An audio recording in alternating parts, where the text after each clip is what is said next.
Hello, everybody. Welcome. Hi. EFAP mini that Catchup dude 3 How to Train Your Dragon. A lot of people were like, why didn't you have a Halo reference in? I mean, Halo's dead, 343, yeah. so What would the Halo is resting peacefully in its grand mausoleum, alright? It's the hero's been laid to rest. We look upon him venerably. fella? And then his upstart, arrogant piece of shit son is still running around out there making noise, trying to make something of himself. So EFAP team, when are we going to get an Expedition 33 review, a proper story in video games for once? After. No, I believe. But I haven't, but I've heard only great to incredible to amazing things about it. Everyone says that it's good. Every single person that has talked about it, and they often say very good things about the story, not just the game itself. yeah, So it's I'm definitely on gonna my play it. playlist. Gonna play it. Oh yeah. Oh yeah. You know, sometimes we're late with covering. Cover it. Who knows? Around to. That's The right. other We day like to wait a little probably bit so that we learn what the accepted Yes. opinion is so that we can have Yes. the opposite of it. Correct. the opposite of audience capture. Like you all like this thing now. Okay, remember Audience the, fine. repulsion, yeah. Remember the hot take we did? The thing that Die Hard was amazing. We waited a long time to have those takes. We knew. Not swinging. With the Harry Potter show in production, have you guys thought about kicking a Harry Potter EFAP movies arc off? Also, hi Rex. Hello. We've thought about I it. can't say Not that impossible. I can't say I've thought about it, but I guess it's a possibility. Yeah. Thoughts have been had, who they belong to, Yeah. and when they were had. Yeah, but I don't even think I can remember that. thoughts But have been the had. idea was floated about before. I just don't care about Harry Potter, even though it's like I No, would see I the don't. value in watching them in terms of their cultural impact and how big the movies were and how many people saw them. But in terms of my actual investment and interest in the world of Harry Potter, I just don't really have any. It is funny Well, how not that good. works because like I read all of them as they came out, and like, as a kid, they were the biggest thing Oh yeah. around at that time. And read all of them. Remember enjoying all of them. Don't think I ever massively enjoyed the movies, but it is like compared to almost anything else of that size, like Lord of the Rings or Star Wars. I don't give a fuck about Harry Potter. Like nothing about that world has got any legs. The story ended, and my interest ended, and that's it. And I've not really gone back to it. Maybe the show will reinvigorate that interest, but I would be surprised if it did. I don't care about the show at all. Is it But if it comes out and 2027 that's happening? I don't I don't know, know, but but sounds that about right, sounds though. likely. none of I us guess. are very pottery. You know, like, We're not Potterheads. We're not potheads. kind of like, and maybe I don't know what'll happen will happen. If everyone comes to us and says this show is actually insanely amazing, then like that'll be something. But in lieu of that, I just do not see. Don't hold your breath. Correct.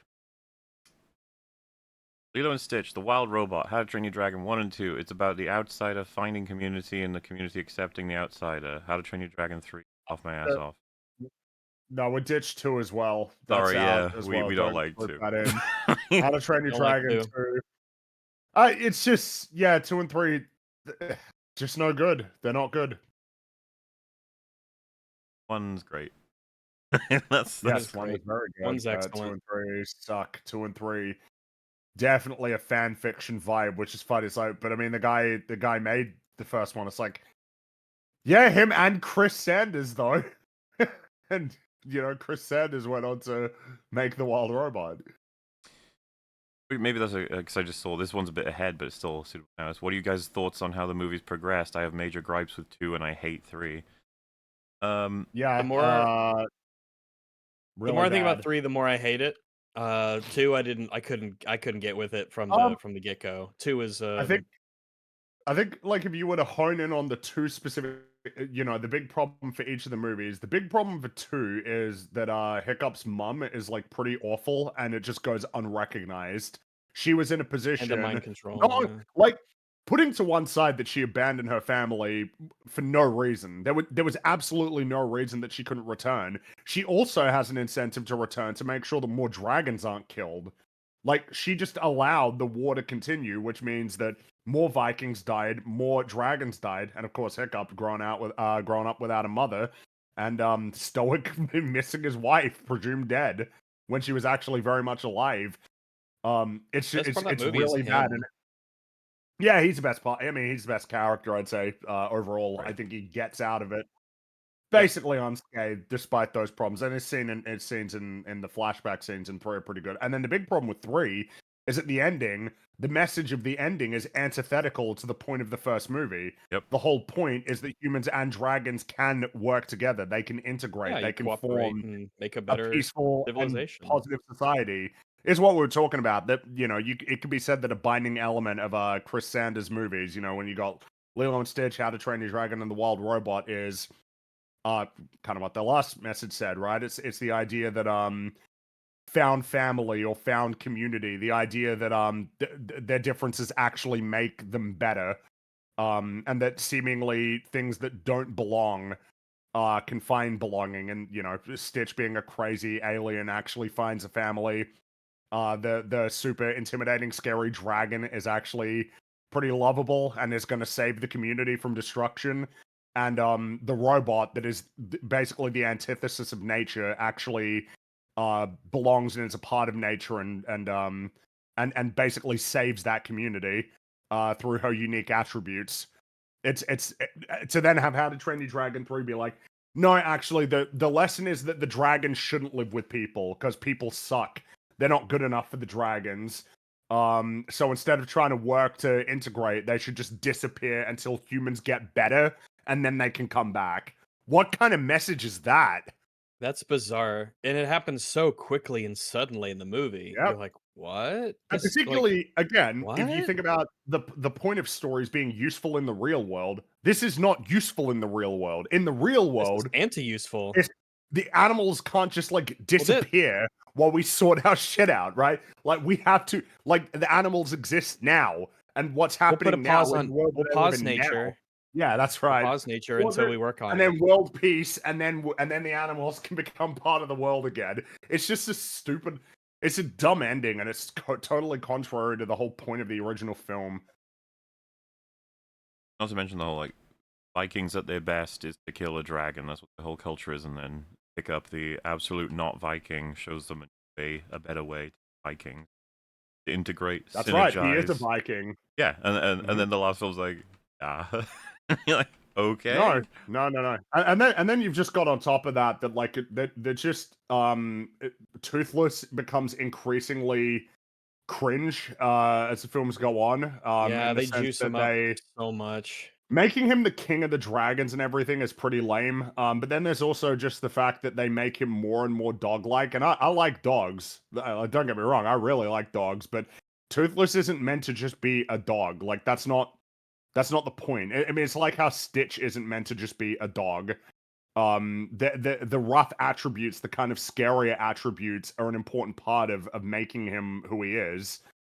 When they made the mistake The of longer the films, taking what was supposed to be a dragon that becomes, you know, really important to our protagonist into the greatest dragon that ever existed, the king of all dragons, Hyper Dragon. You're like, and then he needs his queen, the white dragon, and the light fury, yeah. and then they can go off and live Super in the OC world. energy.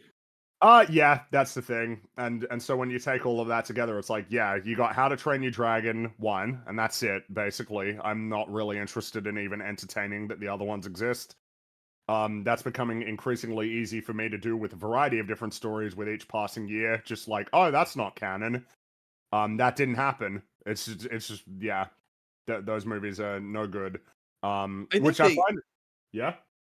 I think the easiest one in that regard for me has become Star Wars, especially in a post Yeah, season 2 Andor world.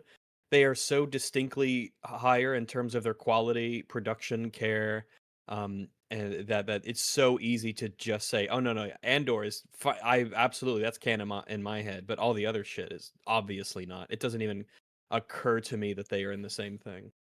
It's just you need to do this to make sure that you can essentially preserve the positive memories with the stories that you like and have them be untainted.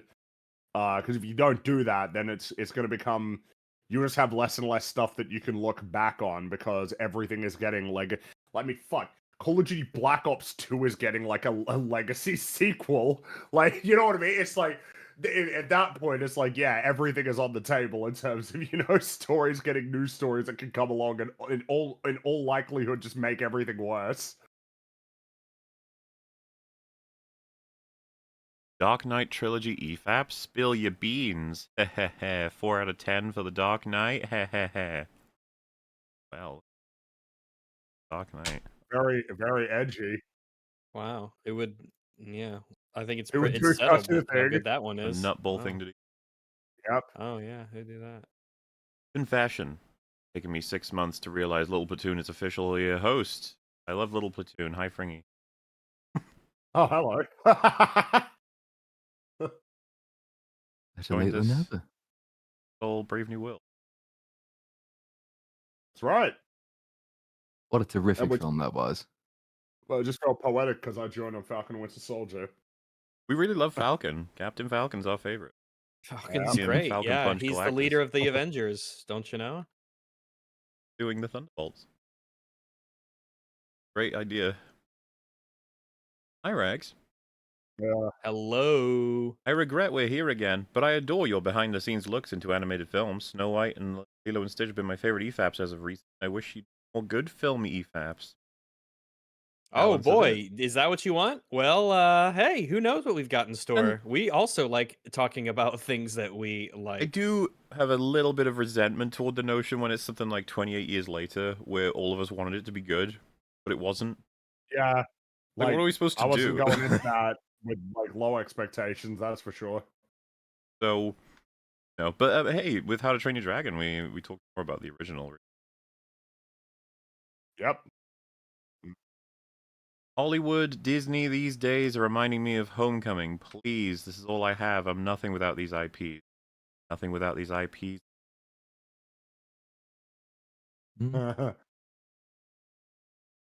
Hi, Rags. Hello. Do you massives think they will stoop to making a live-action El Dorado or Prince of Egypt? These characters should be able to adapt in the 3D films, but might lack the brand recognition. No, they They will won't. not The do reason Prince why of they won't. Egypt. Yeah, Prince of Egypt's not going to happen, and El Dorado probably won't happen either because it wasn't successful when it came out, and it's kind of hard to. Wait, even though I do think Treasure Planet is like basically guaranteed, I'd say that Treasure Planet's sort of growing appreciation is much more palpable than El Dorado. So El Dorado's safe, which I suppose is a bit of consolation. And yeah, no Yep. way they do Prince of Egypt. That's Nope, no it's a way. Bible There's story. no way. It's not happening. It is a fucking horrible mindset, though. It's no at no point in the process is wait, we could tell a really good story with this old IP. It's just well, like, did this make money before? Can we just leech off it with absolutely no effort? Yes, then we'll do it. Will we have to make some effort to make it better? Yes. Oh fuck it, it's not worth it. We'll move on to something else. Mm-hmm. Especially with the Road to El Dorado has such an extremely high reputation now for those who've seen it, and it's one of my favorite. I love the Road to El Dorado, but it really Great film. is probably might come down to the fact that it's the money thing. You know, I have a bowl that I just realized about it. It's a Toy Story bowl. I don't know where it was originally gotten, but it has 5 characters on it. Okay. I would like you to collectively guess which 5. Okay, so you got Woody, Buzz and Woody. Buzz, Whoa, Rex. whoa. One name at a time. Say yes. Okay, Okay. Woody, Yes. Woody, Buzz, Buzz, Yes. Rex, Rex. Yes. Mr. Mr. Potato Potato Head? Head, No, on Mr. Oh. Jesse. Yes. That is 4. Oh, then Bullseye. Oh, then Bullseye. No. Oh, Wow. Ham. No. Slinky. No. Oh no, it's Bo Peep, isn't it? Oh, Peep. No. Oh, Oh. okay. All right, never mind. Well, then would it be Zurg? No. Okay. Oh, Stinky it's Pete? not fork. It's not the fork, is it? Correct. Oh no! The fucking, I didn't even the consider stupid him. ass I was spork. saying Stinky Pete before the sport. I would have thought you might say Sid before the spork. Like, No, I'd say that I had I a would say feeling. the old guy who restores Woody, the antique Or, fixer guy. I thought he'd Al, the yeah, Al from Yeah, the Al. toy barn Al in or the chicken Jared. No, suit. Gerald. Yeah, Gerald or Al in the chicken suit before fucking Spork a lot or whatever his name is. Oh, I had a were- feeling we were talking the longer about- it went on, the more I was like, yeah. we were talking about Wayne Knight. We should have mentioned he played Big Al, right? Oh, right. Because you know, yeah, he's in a bunch of stuff randomly. Just, Yeah, you know what I mean? unfortunately, the 'Cause- longer it went on, the knew it was going to be something crazy. I mean, I should have known. It's the reason you asked. Yeah, I figured I'd already given it away by pointing it out, because it's like, it wouldn't have been, if it were Bullseye, it would make sense. So why would I even highlight it? It's like, I think isn't the new character in Toy Story 5 is going to be like a what's it called, the sort of the tablet that's for children, like, and that teaches, you know, that's got like learning games and stuff on it. Right. They've done that before, That's- sort of. Hadn't they? You know, done, They did it with Have the they? Etch-a-Sketch sort of thing, but that wasn't and there was one like that a was the character, microphone. really. Oh yeah, Mi- yeah, but they're like microphone one. apparently this is like an actual, it's like a major digital? character in it, or maybe even the villain is kind of like a, it's like a learning tablet, sort of like kind of Like like a halfway leapfrog between that. kind of thing. Yeah, something like that. It's like, oh wow, that'll be. Oh no, the clash they of had Mr. technology Spell, or right? something. You Didn't got they have the Mr. old. Spell? He's a very minor character, basically not a character, but they sort of had that before, I think. My assumption is that they would be doing this. See, like, these, it's the old, they're the Modern- old guard, you know, then this is the modern technology, you know. But you know what? The modern technology has a place too, or something. It's just misunderstood. Because I don't think they're interested in having like the villains have like actual big defeats anymore, right? I mean, we saw it in Toy Story 4. oh The my bad guy god, got yeah. like the positive ending, compared to, you know, like Stinky Pete or Lotso or Sid, that all have really bad endings. So Well, really, you know, nice. not super bad ending. You know, it's Toy Story. I mean, Sid's is pretty bad. He would have been traumatized for life. But, Yeah, Oh, yeah, Sid, he Sid could've- made it. He ended up putting Lotso on his truck, remember? oh yeah, that's he's right. a garbage yeah. man. Yeah, he's a garbage can. Yeah. Which would have been which I think is that less interesting than maybe figuring out that Sid turned his life around and he got himself a good job. Oh, he's and probably happy. You know? used his Ah. creative. Well, the I mean, thing he is, seems pretty happy. Sid is incredibly creative in just a more Yeah. twisted kind of way. Well, yeah, he could have been So- like an engineer or Mad something. scientist. Yeah, Yeah. him.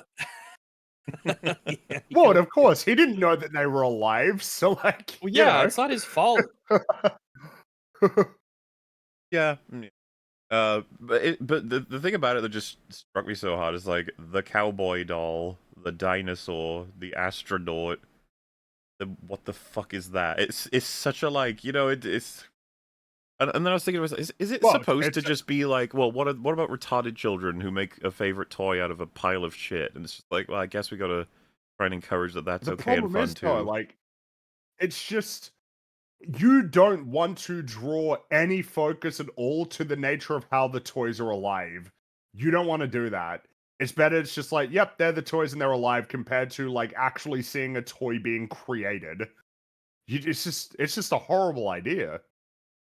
Yeah, but I'm saying, like, did they stumble into that because they figure we've done regular store toys? What about toys that kids create themselves?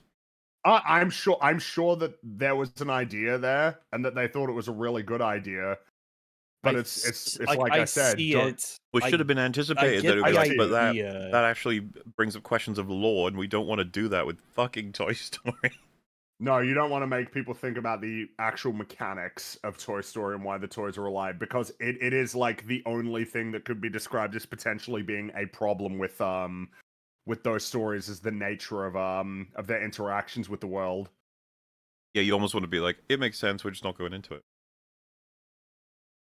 Yep. Sure. Oh god. Could explore the the horrific classist and racist undertones of the toys and what constitutes as a real toy are just a cruel, twisted mockery of Hasbro's perfect design. Besides, well, at the beginning of the first movie, they have the pretend bank robbery. Or I say that Andy has the pretend bank robbery in his room, and he's gotten all the boxes, and he's drawn up like saloon and all that sort of stuff on the boxes. So like from the very first scene, there's aspects of being creative with your toys and using your imagination. The idea that they felt the need to stress that no, make your own shitty horrific toy, infant, is strange. I appreciate the fact that live action How to Train Your Dragon added back the little moment Toothless hesitates to trust Hiccup. Why? Why? Why do you appreciate Explain yourself. that they provided something that was just a complete copy, didn't improve it in any way, and I guess like what's the alternative? It's like, well, it could have been way worse. Like, Sure, Yeah, I'd but I like to mean have the that's bar a what a little higher bad than that. standard though.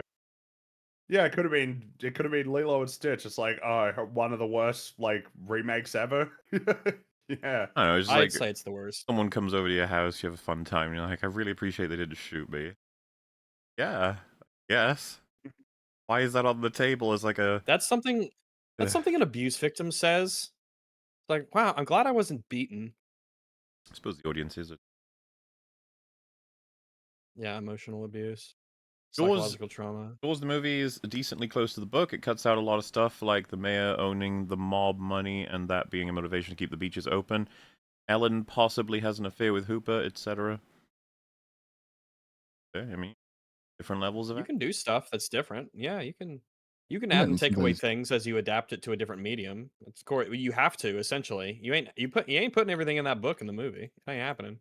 Yeah, like all adaptations are abridgments, but like sometimes you can tell a more convincing story if you understand what the original is trying to do, but you found a better way of doing it. And that is what you're kind of doing there is rewriting something that the author's already written. Jurassic Park, John Hammond is a good example of that. Is just much more compelling and believable in the movie than he is in the book. It's a good change, but it helped that they had the writers sign off for it, I suppose. Good old Crichton. Not been attached to anything that went to shit.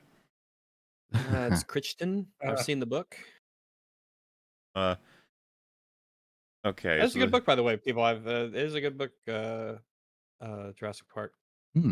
Mauler, I am out of the loop on this. Any update on the Force Awakens review and Tross? Also, it's clear to me that Western media has gone down the toilet. If that's the case, why keep torturing yourself? But answer the second part first, actually, because I just find it interesting. I care very deeply about the most sort of watched and traced stories in human culture, and I think that storytelling in the form of the biggest media that's out there is extremely underappreciated and underrated for how much of an effect it has on basically all of the generations of the... if it were way better, with way better messaging and much more compelling stories, I feel like the world would actually be better. I'm not going to say it would fucking fix everything, right? But having inspiration, the fact that like it can define a whole person's life, just one movie that they really enjoy because it sets them on a path, It's funny, we got some references here to Jurassic Park. It's like, I'm pretty sure a fun fact about that movie is how many different people got into dinosaurs in a fun way or a like actual serious career way as a result of that film, and how the general knowledge of a recent dinosaurs, example is Battlefield 1. general knowledge of dinosaurs is basically was like in a good and bad way defined by Jurassic Park. Like people found it annoying that Jurassic Park basically rewrote everyone's general knowledge of dinosaurs with a lot of stuff that's really cool and accurate and whatever, but then a lot of stuff that's just like that's just not even remotely true. In the same way that people like everyone hates hyenas and thinks hyenas are like evil and stuff. It's that kind of thing, and then it's just like and if all movies or at least more of them were that fucking good, general knowledge can increase if everything's done right. Just for the whole world, people will just know things because they just enjoyed the fucking story it came from. This like studies have done this a million times of like children who are given a fucking video about mathematics and then like a video of a fucking superhero blowing up a whole bunch of things and somehow math is involved, or a quote about that's really important regarding mass happens, it's infinitely more likely to embed in them forever. There's a lot of power to storytelling. I care deeply about how it moves. We here try to do everything we can to not only point out the very serious, meaningful, substantive ways that it is going wrong, but hope to maybe encourage it to go a little bit better with whatever impact we could possibly have. That would be one of my several reasons for continuing to watch things that I expect aren't going to be very, very good. Broadly When I was similar. growing up in school, pretty much all of the textbooks had segments in them that were devoted to how to apply the knowledge. Um, how do you use this math? Had happened a lot, especially with like geometry and things. How could I actually use this in the real world? Well, you can use this geometry to find how tall something is if it's a certain distance away from you and things of that nature. And like you use this, and boom, then you can do it. Or here's how you find this, or here's how you use this, or when you're going to the store, how do you find out which of, is it better to get this thing that's on sale or this thing that's its normal price, things like that. Um, because teaching kids the applicability of the information is very important instead of just throwing knowledge at them and then hoping they kind of figure out where it comes into play.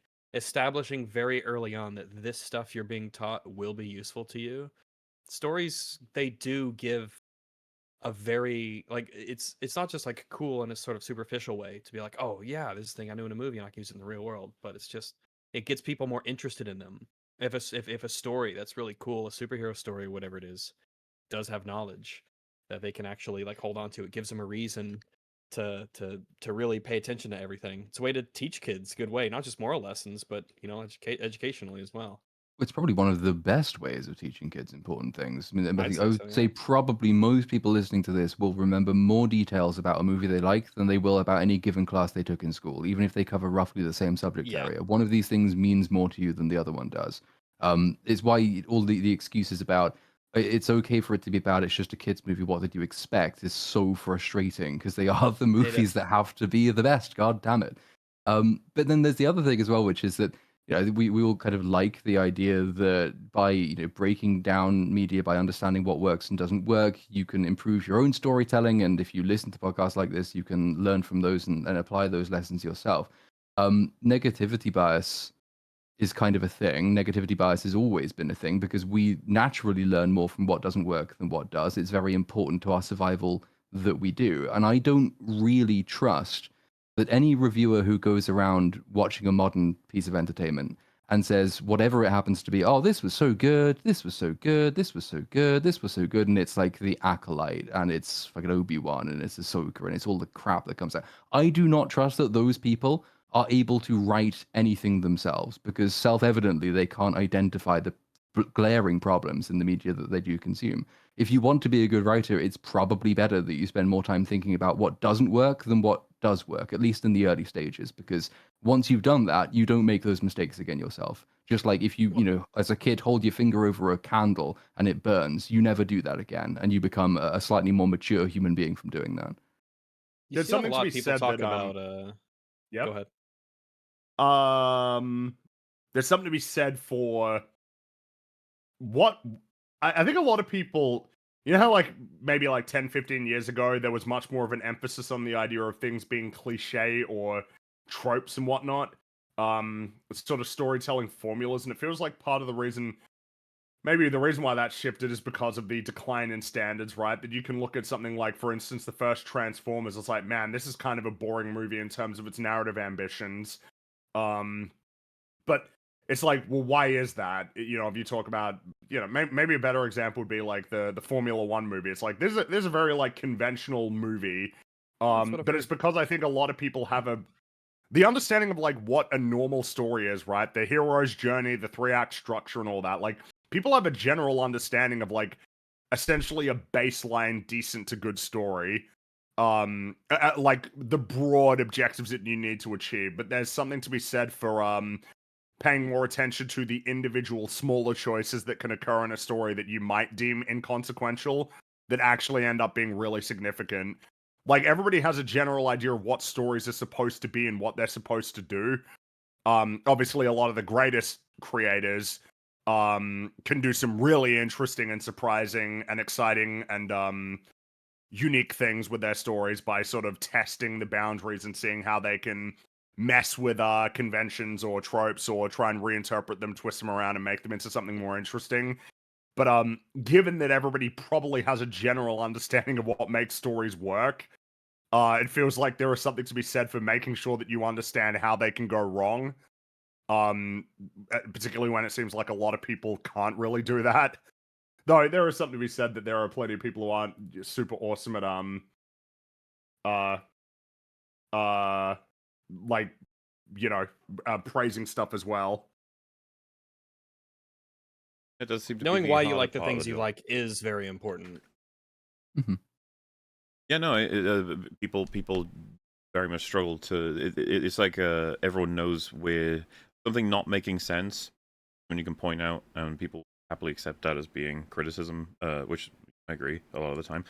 But something making sense is often seen as just like, okay, It's well, kind of a given that it's supposed to make sense. yeah, it's really about how you explain the thing that makes sense, I suppose, right? The amount of variables and things that people can miss.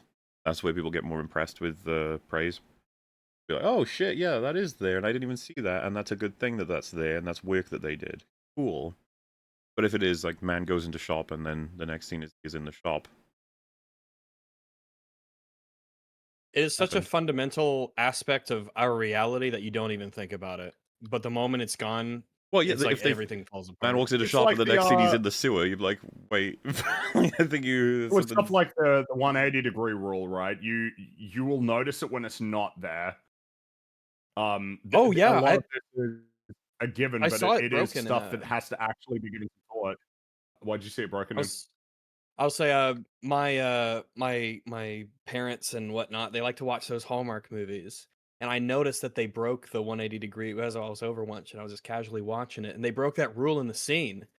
And it was like it really did stand out to me as like, It's "Oh, that's why disorienting. this is a trope. This is why everyone doesn't break this rule because it's weird to see characters flipping around on different ends." So it Well, was good that I saw it actually broken, you know? that, why do you choose to show what you show or describe what you describe in prose, or why these are all choices. You could show a variety of different things in a movie. You could have every scene be a wide shot where you see every single character's reaction to every bit of information that's revealed, but you don't do that. Like a lot of you have to make choices It about will come these across things, as and very those choices theatrical, do. yeah. If you did something like that, yeah, we feel like a bit of a sitcom, I suppose, or yeah, like you're watching just a tape of of like a stage play.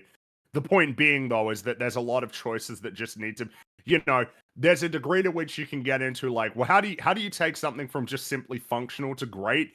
But it feels like an important thing is, well, you need to get to the baseline of just being functional anyway, and that's harder than people realize, for as much as everybody has a general understanding of what is good storytelling and what stories are supposed to do. Clearly, given the current media ecosystem, it ain't as easy as it looks to even just get your story to being functional, let alone taking it to the next level to make it great or a masterpiece. And then you get the sort of the Considering frustrating thing that builds on that, which is that you say that everyone has a fundamental, essential understanding of what makes good storytelling, but over a long period of time where the basics are being misapplied or not even applied at all, you start creating effectively an entire, almost True, whole yeah. generation of viewers who don't know how good storytelling works, but more depressingly don't care. These are the people who say, well, why are you criticizing it? It's just a movie. it was Why are fun you when he said criticizing it? chicken It's just a jockey, work fuck of it. fiction. Movie Yeah, was great. exactly. Like, I have a really powerful aversion to anything that like resembles it's the Feelies from Brave New World. It's one of the reasons I really fucking hate the Avatar movies. Is that these are not films designed to be engaged. They are designed to be on and to look pretty, and the hope is that the audience will sit there forgetting the sapiens part of Homo sapiens and just sit there being fucking cattle, Well, they taking the focus on slop. the And homo it's part too very much these frustrating. days. Well, some people might say that. That's true. I saw. But you're right. There is like I mentioned before, like plot holes can't exist in the real world, kind of by definition. Everything makes sense in the real world. We kind of it follows descriptive rules that we've identified. But when you're making a story and you're essentially the prescriptive god of whatever that universe is, and whatever you say goes, you can break rules that can't be broken in reality, so you don't even necessarily think to not break them all the time. And you are right. It does bug me when people ask, as they have, "Hey, man, how'd you like the Minecraft movie?" Or when I ask them, and then they say, "Oh, I thought it was really fun. I liked it." I'm like, "Well, fuck. That's depressing to hear people say that. It really is. It was fun. It was silly." And like, oh, okay. Fun. It's unfortunate, but yeah, when someone says it was fun, it usually it feels like that's an iceberg now. It's like, okay. It's How like, do I what? even? Yeah. You Is it know, even worth usually, chipping away at this iceberg? well, Die Hard is fun, but it's not the word I would use to describe it first and foremost. Die Hard is great, which does not preclude it from being fun. But usually, like, yeah, it was fun. It's like, okay. It's not great though, is it? It's usually what that tends to convey. This simulation kind of sucks.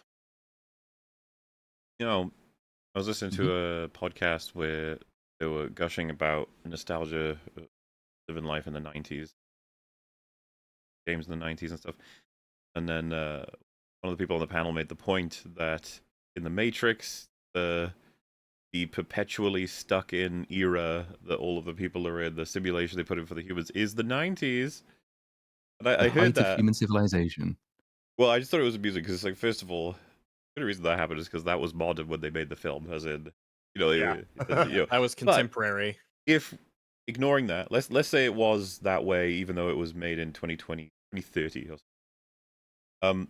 What you got to remember, and I believe Matrix Reloaded it is canon. They say they gave the humans a simulation where they were basically taken care of fully. It was like perfect and happy, and that like it didn't work. It crashed down. The humans didn't accept it as real. They figured it was like fucked up because they're getting everything they want. So the reason the 90s one works isn't at all because it was considered like utopic or whatever. It's supposed to be kind of miserable, even though you got Utopian? what did I say? You said utopic. Which is fine. I like that word, but Is that a word? I don't know if I came up with that on the fly or if that's something. Well, there's ectopic. I know that, but utopic. I don't. Oh, it might be. I've never heard it before. I just always heard it as utopian. Utopic editorial in Chicago, Illinois. Oh, it's yeah, dictionary. Another term for utopian. Fair enough. I've never heard that before. Something new every day. Yeah. Carry on. I meant that, Interesting. and I definitely had learned it from the dictionary. So anyway, Thanks, Mahler. the idea being the misery that comes with the 90s was an important element to keep everybody in the state that they believed the simulation was absolutely real, like that this was life. That's what life is. I just thought it was kind of amusing. It's like I love the 90s. Like I don't think they chose it because it was so happy, great, and wonderful or anything. Isn't Neo like, despite the fact that he has a pretty okay life in terms of everything that's supplied for him, he's like not happy. Part of the point. He doesn't enjoy his like stable job and everything. It's kind of boring, and he feels restless and like he's meant for something greater. But he's not like starving on the streets or anything. Rich people tend to stay, along with like Office Space, Fight Club, and a couple of others. Yeah. What was culturally happening in the 90s? There was a restless. All about this Generation angsty restlessness in people. That's what it was in Fight Club. The middle children of society. Yeah. Like born too late to be part of any like sort of grand, arc or sort of epic or era.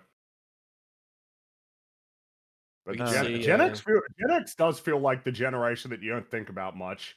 Boomers and millennials have like a sort of outsized influence and sort of impact, it feels. Gen X were just kind of the one in the middle. Millennials watched culture die. They got to experience the last bit of culture. It's interesting to think about the sort of the nature, because there's something to be said about like not putting too much stock in the idea of like actually grouping in generations because it's more complicated than that. But I mean, there is something to be said about the groupings, for boomers versus Gen X versus millennials versus Gen Z. Or Zoomers. They toned down Gobba a lot. Yeah. There is They made he him was just a worse lame. character. Yeah. Shiba Dog raises and lowers his index finger. Get noted. I would notice that. That'd be funny to see in real life. Live action Shiba's a remakes real are cool dog distasteful. to me. No, that should Everyone. be to everybody, but I guess, yeah, it is just to you because clearly they're not distasteful to many people. Oh, and I meant to answer the other half of that question earlier. So, Force Awakens EFA, it's gonna happen. No promises on, but it'll happen. Guarantee it will. Aren't you breaking your own rules? Shouldn't you be judging this in isolation, ignoring the cartoon and judging this by its own merits? We did.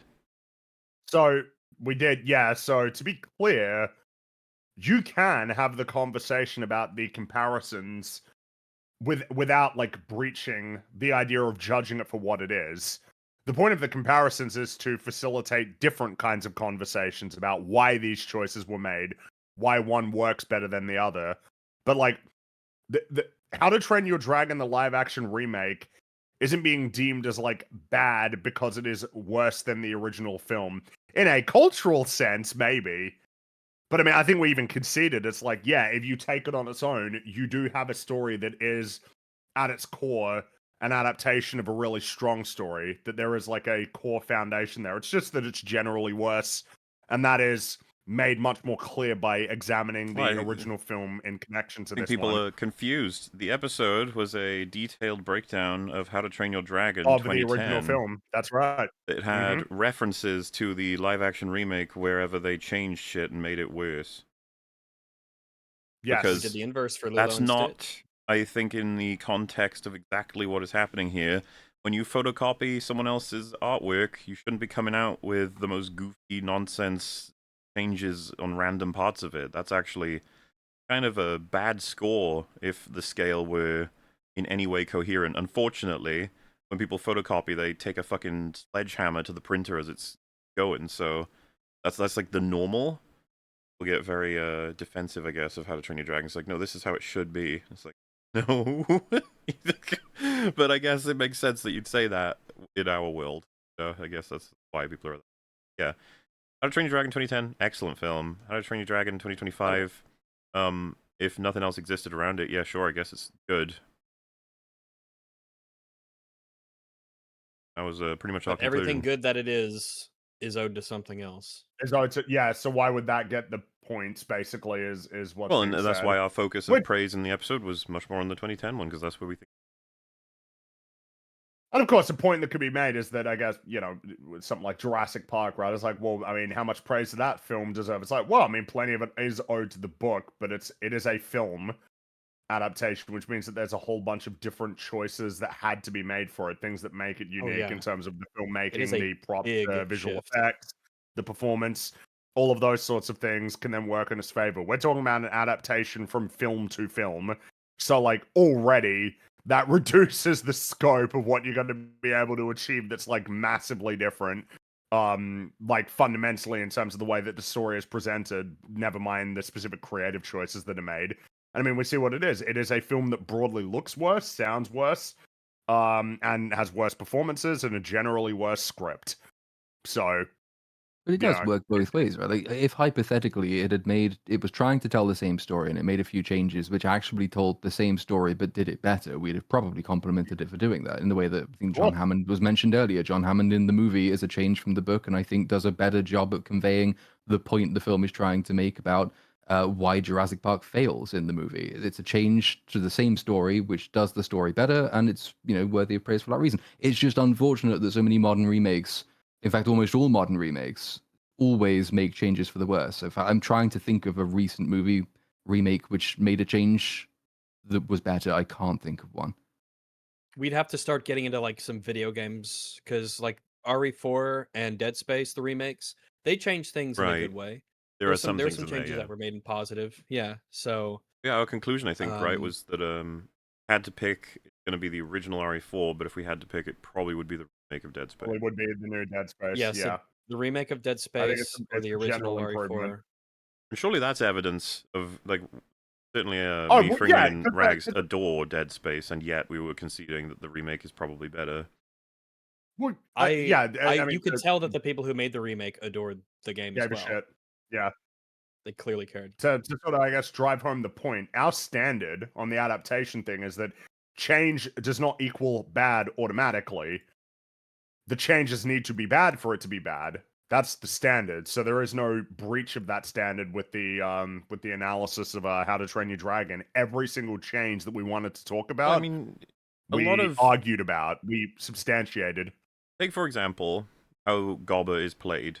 Someone said like, yeah, but you wouldn't be saying this if it wasn't original. It's like, you don't think I'd be saying that Nick Frost was playing barely invested at all in the film? You think I need someone else to play the character to know that? And even if you wanted to make the case, it's like, we do exist in a world where we have a version of Gobber that was really entertaining. So, like, we know for sure what the better version of that looks like. Of course, that's going to be raised. Well, yeah, and I'm It's like, saying we yeah, don't it even exists. need that, but we have it, yeah. We don't need it, but we have it. So why wouldn't it be acknowledged? Yeah.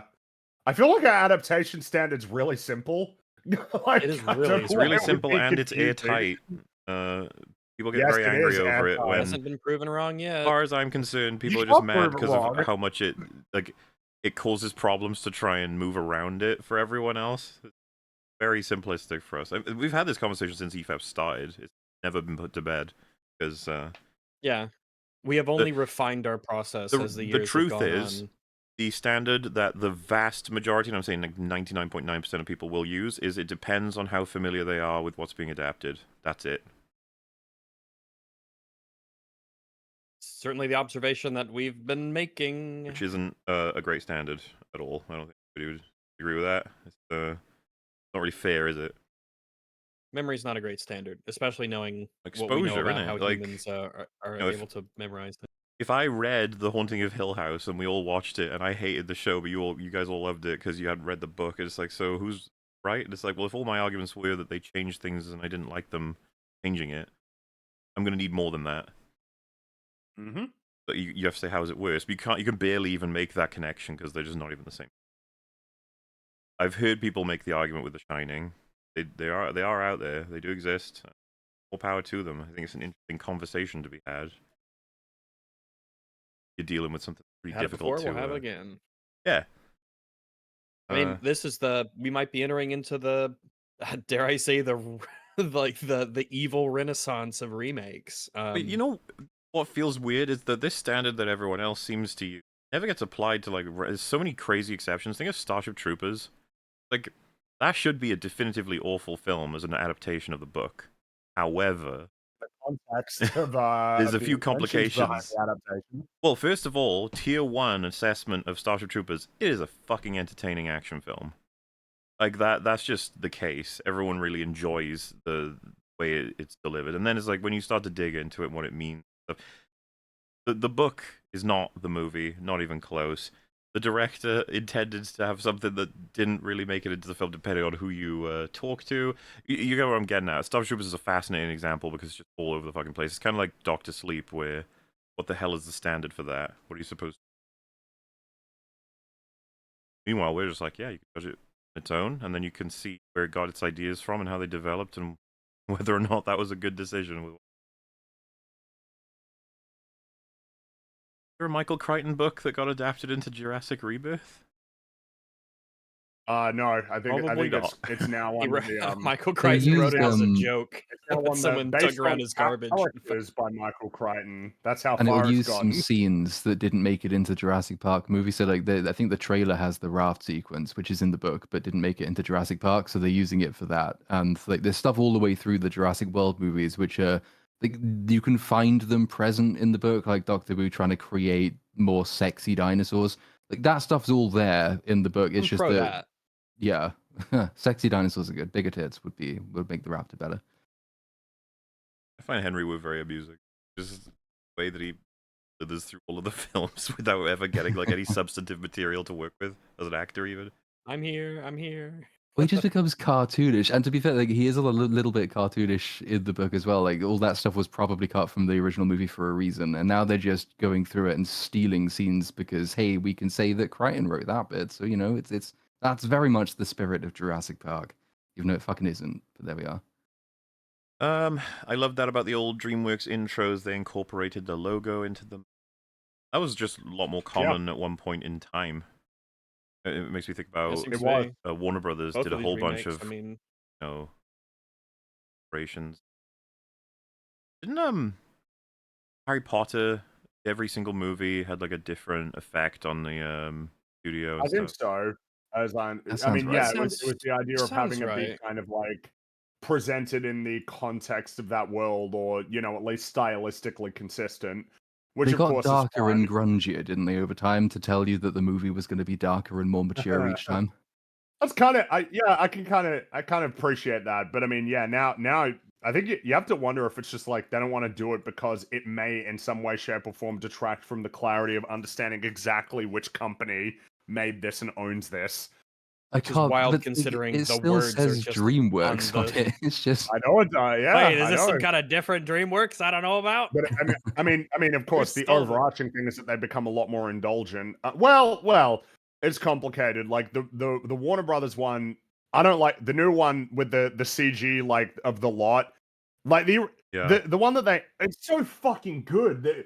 Because I'm trying to think about which one I think is the best one, but I think the Warner Brothers one, you guys all know the one I'm talking about. It's funny to say it's the classic one. The gold. It's pretty new. I think it was from the 80s or the 90s that they started. But yes, the gold with the image of the Warner Brothers lot, with the Casablanca, and then just it's just 10 seconds, nice short.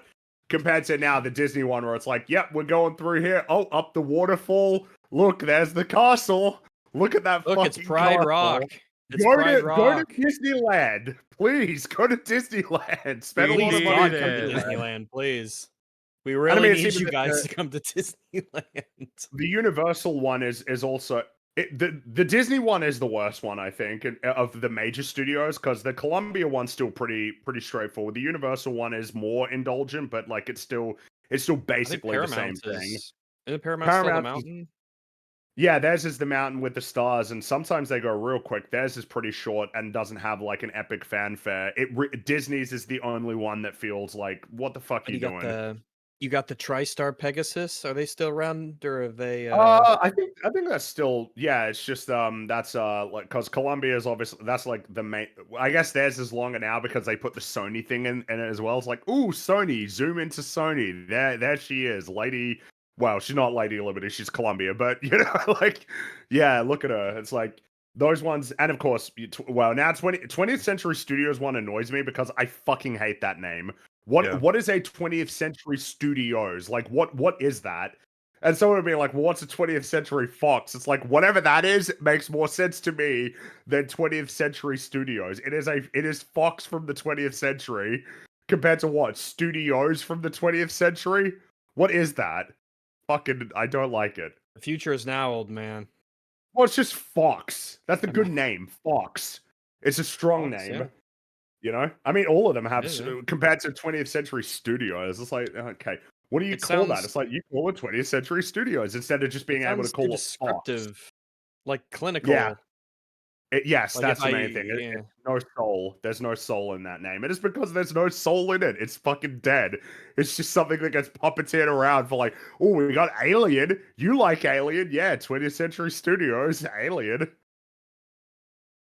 Alien Earth, that was good or bad, was it? Who knows? Who knows? But it was probably Well, bad. It was bad. I loved it. I thought it was great. You guys were way too harsh on that. You Yeah, sure you want I to commit liked to that, it. Rags? Oh yeah, absolutely, I do. You guys are gonna. I told you, and I was right. I was the only believer. Sorry, I was just having a thought because I was like, what about video game? And it's like, oh yeah, PlayStation's got the fucking the DreamWorks thing where it has all of the it has like the characters The from Kratos various games and in the Uncharted. well, it not just for the Astrobot's shows in and the there at movies. least. He is in there. Well, it depends because for the game, Oh, does it depend? because there's different ones. You might be mixing because there's a PlayStation I Studios one, which is for the games, and it has the face buttons, but it has like Kratos or like Ellie or Aloy like superimposed onto the logos like when you boot up the game. But then the PlayStation Studios one is the one that's got all the big 3D renders. That's for the movies. So you saw that for Until Dawn. But I mean, it's the same principle. It's like, oh, here's all our characters. It's like, do you mind? I wonder what Xbox will do theirs with Master Chief and Marcus Phoenix and fucking Banjo-Kazooie or something. Someday. It'll feel weird to see them being like, "See, you guys love Master Chief." I'm like, yeah, a long time Well, ago. I mean, the funny Rested thing on is your that laurels there. Nintendo was in a much better position to do this, and I so appreciate that they don't. They just have Nintendo. They just put it up on screen. That's it. They don't do like, look, it's Mario and Link and Kirby and Fox McCloud and Samus and whoever from Crom from Fire Emblem, Crom. Duh. whoever the new one is. Fire. Yeah, I'm totally out of the loop. I played I like 3 it's Fire I played Emblems, and all they the were old like the ones. Game more Boy than ones me. and Path of Radiance. Oh, you play the game? Okay. Oh, wow, you're like an OG played if the you games play too. like those. I've only played the new ones after I played the Awakening. first. I played the first one, and I played Sacred Stones on like an emulator. And they I were think I alright. put you in a very small club, Rags. I And think then that's the only one I played after that was Path of Radiance for the GameCube, and that's it. Those are the only 3 Oh I've yeah. played, and I've always liked them. It's like, oh, this is neat. I see why people like these. Oh, But there they've was a gameplay. turned DS into like one I total played for a weeb little shit bit. since then. Like they've gone completely off the wall. Like Three Houses Yeah. is kind of like the gameplay is okay, but you always know if it's a Japanese company and it's setting something in a high school, it's just going to be a lot of very strangely dressed schoolgirls, and then it just goes overboard with. Is it Engage is the most recent one, which is just a fucking it's horrible. Fire Emblem I'm trying to Engage. get through it, and it's almost impossible. That's a terrible name. Engage. That I sounds think I mean, like, that's Three first one off, name. Houses the isn't a Engage great is a name phone, either. but yeah, 3 Houses is And get so. holy shit, that's a fucking Engage reference. is. It's just like that's engage. When you say that word, I think, oh, like Star Trek phones, like more future, like you engage. Like, yeah, I know it's not technically a Wait, contemporary. what are you talking about, Rags? I'm When you talking say the N-Gage, what are you talking about? the little handheld game phone. Yeah, I figured that I was getting confused there with Star Trek. Is that Well, no, is that why? no, because they say engage, engage, and then they Oh, hit the sure. engines and they go But forward. can you understand that I was getting confused when I thought you were just talking about the Nokia, the the N-Gage, the phone. Well, I mentioned them both, I guess, right, back to back. But you're right. Yeah, it's the Engage, the phone that had the buttons on the. It had like the I think the directional pad was on the left, and it had all the numbers and call buttons on the Well, it's just right. a bad idea. When you look at it, you can see it's like this is not going to work. Like, This is the you phone know, that no self-respecting person would just like. Do you want a phone or do you want like?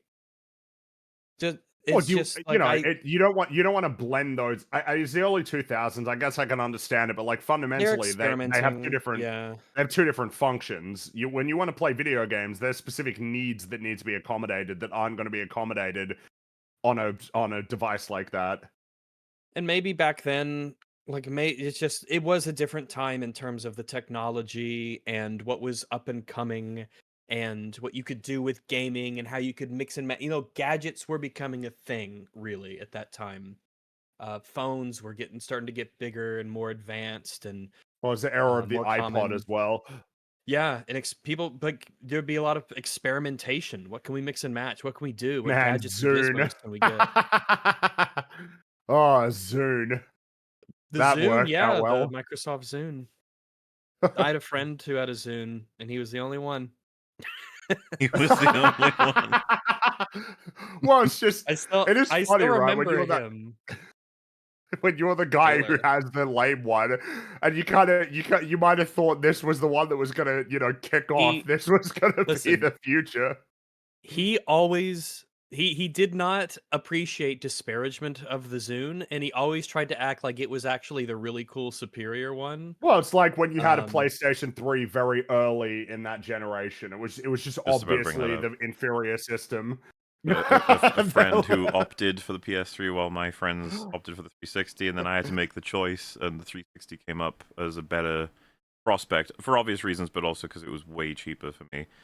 My sister was working in Woolworths when it got shut down entirely, and I had it for £60 full price, which is Good great. deal, Yeah. yeah. So I got that. He was fucking furious with me. He was like, if you had gotten the PS3, we could have convinced everyone else to get it, but it's way better than the 360." And I was like, dude, you haven't even got like party chat. He was like, we could go on TeamSpeak. And I was like, come on. Like, everyone has to, come on. that I was think John wild. made it's a wonderful live, and I think it was like an episode that was just about a guy who had a PlayStation 3 who was really determined to make sure that you understood that the PlayStation 3 is the better system. But again, it took a while. It wasn't until like 2010, 2011 that I would say that it became the better system to buy. It just had more games at that point, more exclusives anyway. I was happy to concede it was better, but it didn't have the things that mattered the most at the time when they both No, came out.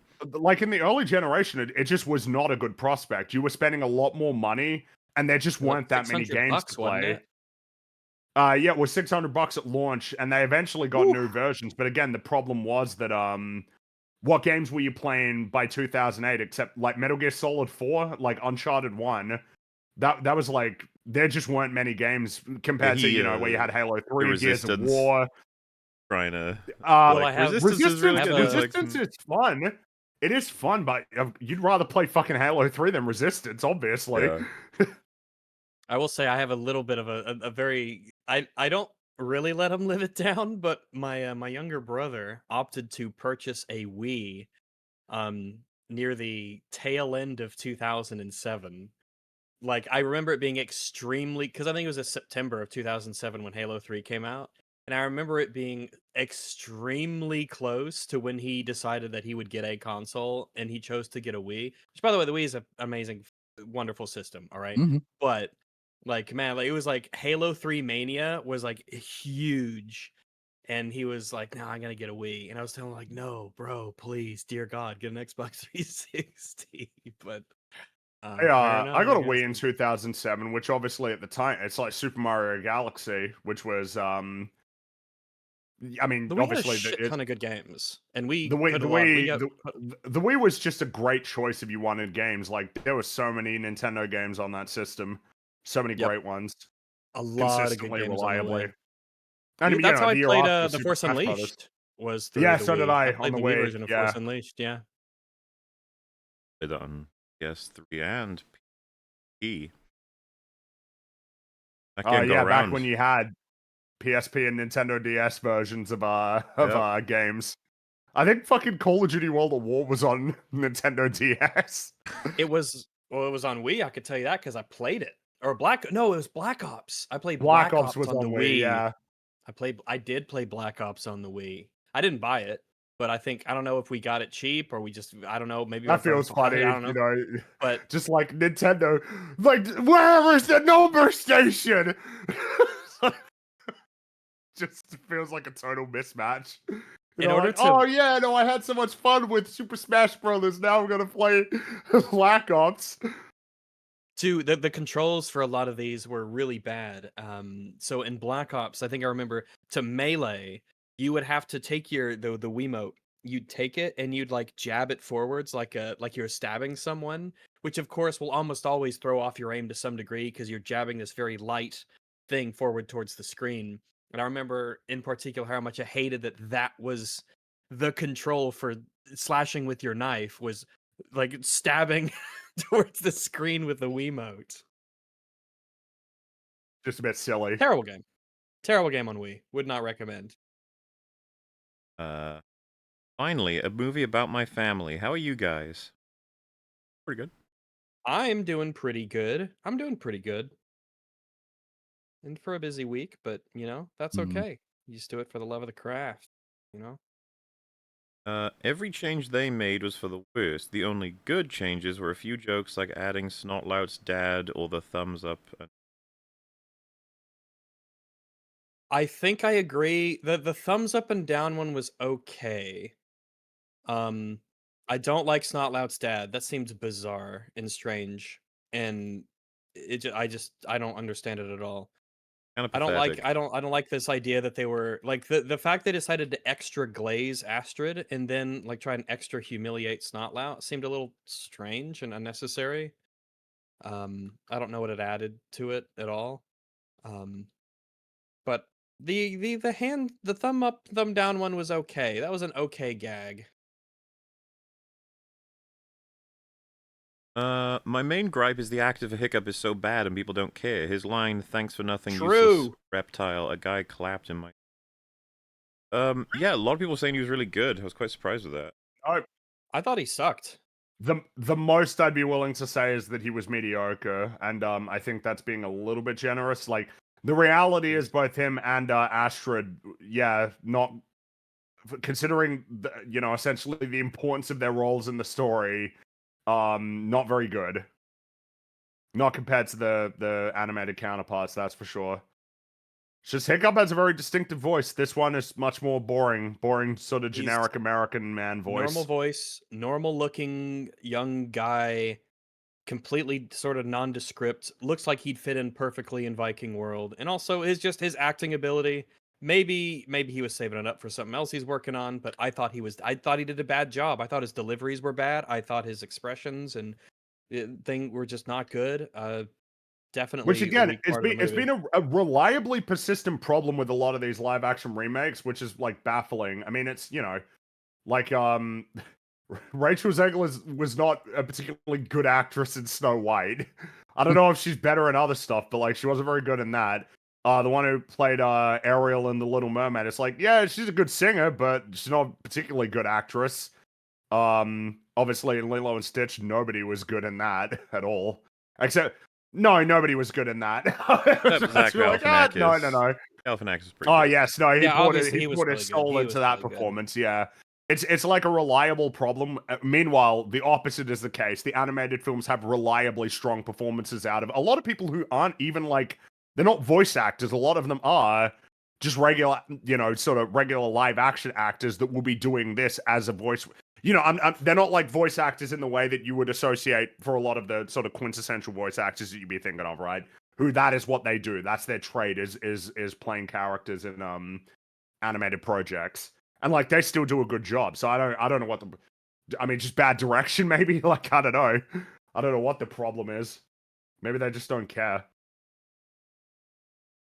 Criticism of the hour, Fringy has let his Amnesia playthrough be lost media. Shame him. Shame, I'll get Fringy. around to it's a fun game. I don't think about Amnesia much. I think about Soma all the time.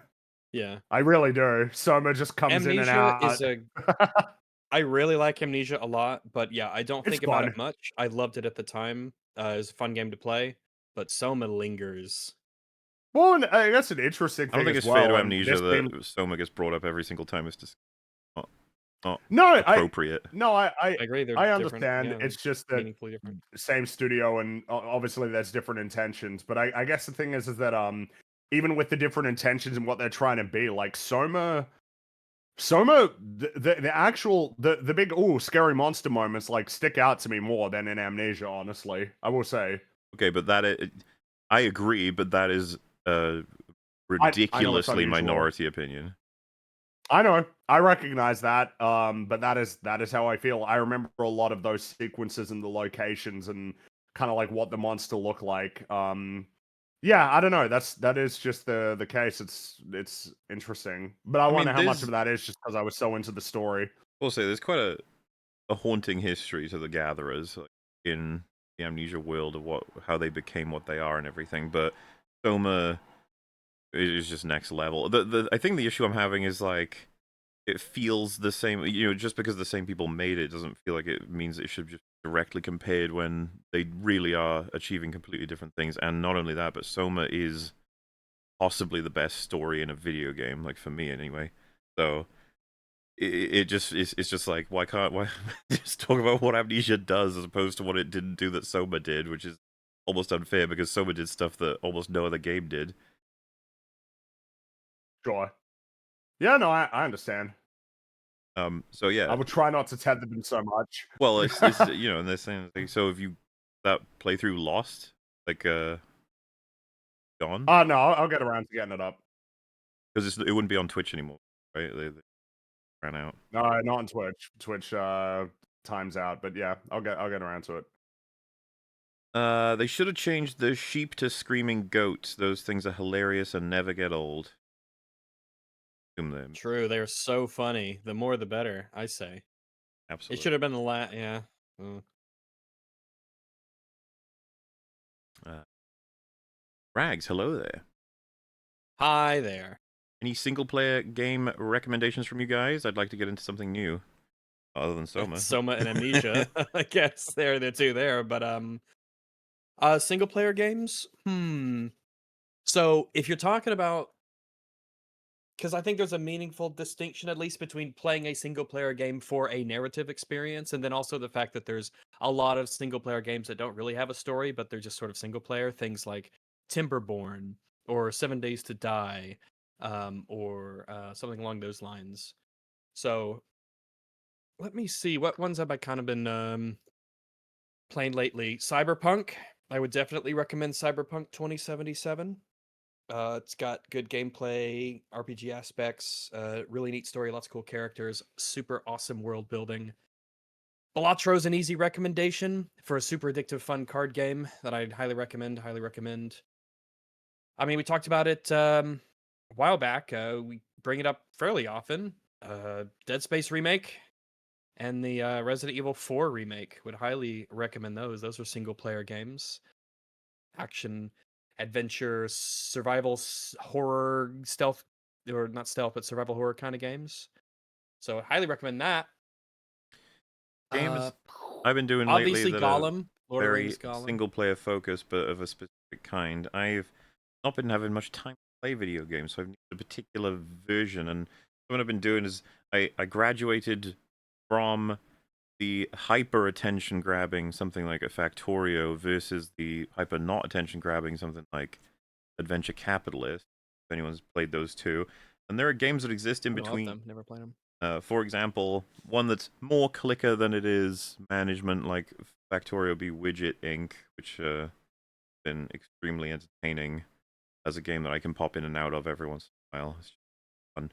Meanwhile, Shapes Dead is basically Factorio without any factory creation costs. So you just have to manage the creation. The creation comes from the factories that you build, and all the factories are free. And you unlock more the more shapes that you create that satisfy requirements from. So that's fun. There's already a Shapes 2 that's in like early production, so a lot of people enjoy. Yes, those have been suitably. Tower Wizard is this very crazy like 8-bit graphics game that's very much a clicker but simultaneously quite addicting into how things progress, and it's fun. That's the bent I've been on recently. I went on like a drilling games session a couple months back. Found a bunch I like with them as well. I'm weird with video. I also sat at We gotta play. We gotta play Deep Rock Galactic together sometime. your thing. You like the drilling, caving kind of stuff? Yeah. I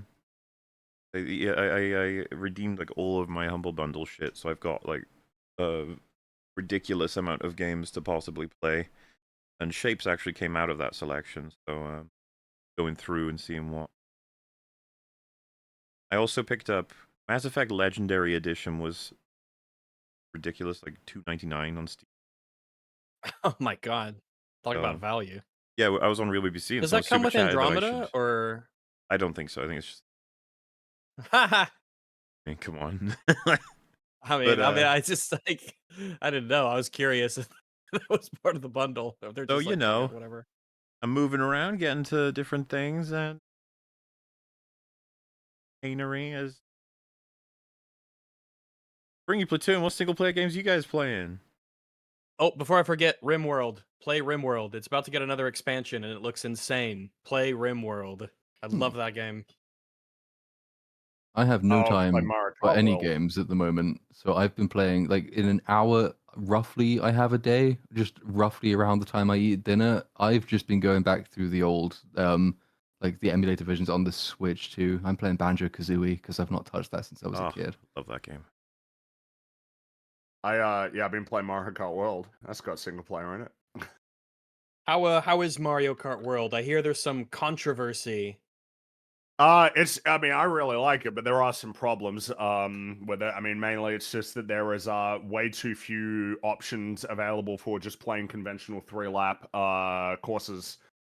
It's really deficient in that regard, and that needs to be fixed. And they're probably going to drag their feet on it, but they will have to fix it eventually. Otherwise, people stop playing online.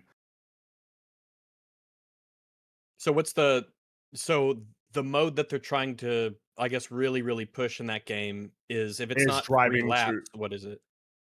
It's driving to the next course. That's what they really want to emphasize. But the problem is that fundamentally driving to the next course is kind of never going to be as interesting as driving on a course that is designed specifically for racing compared to an actual road that's kind of functioning in the way that roads do of getting you from point A to point B. For as much as they'll throw in obstacles or like even thwomps and stuff like that, it's just it's just not as fun. And something that emerged in online is that people would pick random. You get the choice between 3 different courses that you can play, with the formatting being that all 3 of them are generally going to be one that you will drive to, or you can get random, and random would just give you, it could give you just a normal 3-lap course. It was becoming so common that people were picking random, like 95% of players were picking random, that there was a patch that I believe just made it so that random just selected one of the 3 options, which means that it basically makes it impossible to just have like 3-lap courses in online versus mode, which is just insane that isn't the case. There should be an option available, and if they're concerned that everybody's going to pick that option, that just speaks to a problem. But I mean, just forcing people to play it one way, I think it's just going to cause problems for the game. And I guess we'll know by now, whenever you listen to this view, whether or not these issues have been fixed. You got a really cool game at its core, really fun, but these problems, these are problems. They should have. Oh wait, yeah. Fuck all these live-action remakes. Why copy-paste the movie and only make terrible changes? I know the answer already, but I don't know the answer to you dumbos playing DDLC. You should say yes. Appreciate the rant. Exact same one. May 7th, I found out my solid black German Shepherd, Indiana, nicknamed Toothless, had cancer. I lost him 3 weeks later. Loved him dearly. Anyway, EFAP was the only media I consumed since I found out my boy was sick. I just wanted to say thank you. And Oh well, Sorry to hear that. Sorry. sorry to hear that, man. It's rough when when a pet like that passes away, especially when you've had for a while. I know it's something that some family of mine have mentioned, every once in a while. They're like, man, I really, especially one of my brother and his fiance, they have an old dog named Mickey, uh, and he's just old and he's doing okay for now. But they're like, man, I really don't want to think about the fact that Mickey's an old dog and he's gonna die and what that, they just know. Uh, so yeah, I've known people, I have friends, and they had a cat for years and years and years, Socks, and when Socks died, it was like, oh, it was devastating for him. yep. But it's a part of I guess it's part of the deal, and it's still a deal worth taking from what I've understood. It's just like people. Better to have and lose than to have never had it all, as they say. Love and loss. Oh wait. I hope you all keep doing Scottish impersonation. Oh, I'm sure we can shoehorn the Scots into all kinds of things. Don't you worry. We're an amusing bunch. That drinker. Can we refer to this one as Astrid? Yeah. Yeah. Uh, Weird. Hail Mauler, Rags is the legend. Loving these. Oh, thank you. Expect plenty I'm more. glad you really like them. Yeah, I guess we'll keep doing them. A shilling as for well. the artistically we've- soulless We have the infrastructure. but crowd pleasing, creatively bankrupt yet financially profitable, paradoxically successful sludge meat. I suppose so. Till the next one. Astrid and Hiccup are probably my favorite couple in an animated trilogy. Can't believe how awful they made Astrid. I know they're going to, but I hope they don't touch the show. They probably wouldn't touch the show. It's gonna be the movies.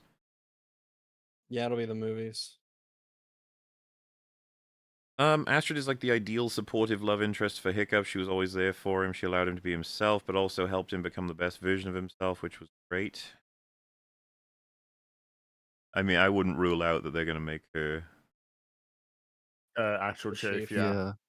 It was quite funny to note that like how they were desperate to give her a more pronounced and active role in this movie, and in doing so, only kind of emphasized that she was mostly redundant to this movie.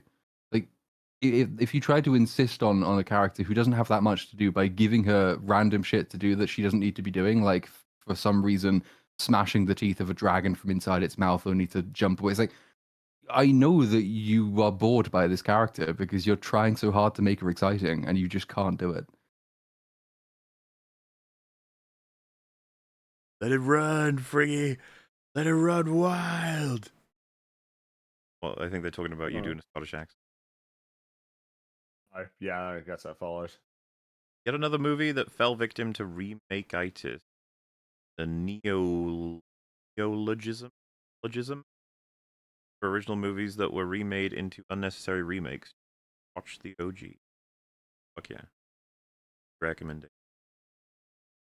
Hi, Rags. Hello. Stream more video games on your channel. I will. Do not you worry. I enjoyed doing it, and so yeah, if you're looking forward to that, I would like to do some more. So expect them.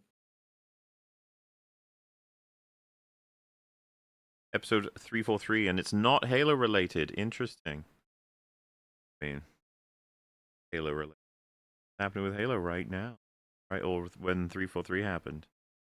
Not a lot. About what you... An episode with John where we just talked about how things used to be for ages.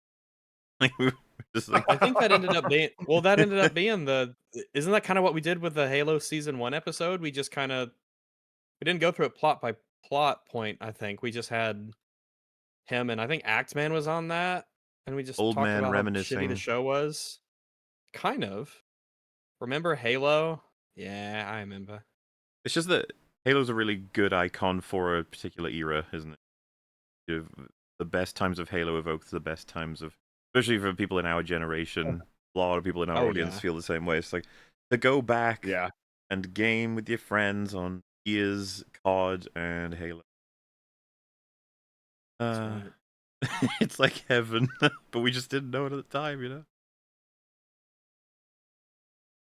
Here we go again, I guess. Get ready for the Shrek remake, EFAP. Ho, we'll be there. Yeah. Sure, We'll that'll fucking be there. Yeah. When did Shrek 5 come out? Do you remember off the top of your head? Is that next Next year, I think. Hmm. Are they bringing back the Nice. original, like the proper voices and Yeah, everything? yeah, they're all back. Yeah. Okay, good.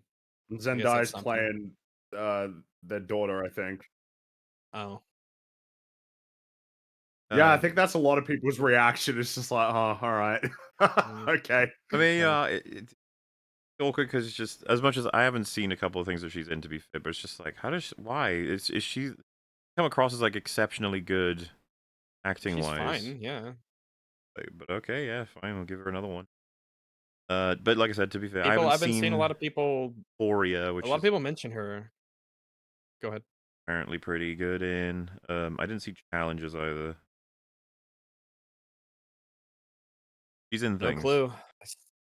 I saw her in She Dune. isn't- She was fine. She was fine in Dune. Catching this while at work on my birthday. Any plans for a Pixar arc on EFAP? What are your favorite and least favorite ones? Also, hi Rag. Hello. this almost exactly I before. feel like we've answered this. Yeah, I a think few every times, other honestly. super The chat, Pixar I arc, feel, yeah. very possible Fair, and something that we'd all be very interested in doing. And then, was least favorite to be concluded as Toy Story 4 stands, or Probably I is think Toy so. Story Yep. 4. because Either Hey, that Incredibles or haven't seen Incredibles we 2 haven't 2. bad? we of haven't seen course. Elio yet. Okay, so maybe. But it probably would be. Oh yeah, I mean it would be. There's quite a Wait, good would it strong be Toy hatred for Story Toy 4 Story or 4 when you get Incredibles to the end of 2? it. I think it's Toy Yeah, Story 4. It's because I think so Probably the too. is. damage it does to Woody and Buzz is crazy. Yeah, it's pretty dire. Yeah, I feel like Incredibles 2 does more like reversion instead of outright destruction. But I haven't seen it in a long time, so maybe I'm misremembering it. Toy Story 4, the hatred of it sits more deeply in my heart. And then favorite, me and Fringies is Wally, right? I mean, Wall-E Yeah, or Wally's number 1. Incredibles, Incredibles number probably, 2. or 3 is more Ratatouille, complicated. maybe. There's so many that There's a it could lot be in the in there. running. Yeah, I feel like there's a lot that could be in the running for number 3. I'd say 1 and 2 are pretty solid, though. It's going to be hard to convince us out of that.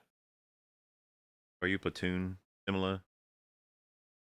I think so. I mean, there's a bunch of Pixar stuff I just haven't seen that I really should have known. Like, I've still not seen Wall-E, but it's Oh still right, on my yeah. list. So Incredibles would be probably number 1. I've never seen Toy Story 4, so it can't be my least favorite, Don't. which is nice. But that means I don't know what my least favorite Don't. is. Incredibles 2? I don't know if you saw that.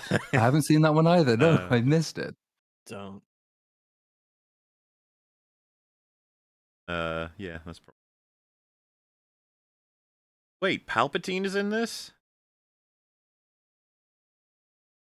Yes. Remember referencing with Palpatine. Did anyone die before? Was there some extremely old, ugly person? I'm trying to remember. Wow. I just don't think Palpatine's hot. You got me. Whoa, it's not ugly and hot. There's plenty of No, he's a there's nothing. distinguished elderly gentleman. Nothing in between. Yeah, maybe someone that died and somehow returned. That problem. There's a deleted scene in the original where Hiccup accidentally breaks an axe in the workshop because he was distracted staring at Astrid's ass. He was staring at her. The ass part, I think, is an invention of your mind. But I guess you could read that into I mean, I haven't seen if you'd whatever like. this deleted scene. Pixar arc within 1 or 2 years or else. Just do it.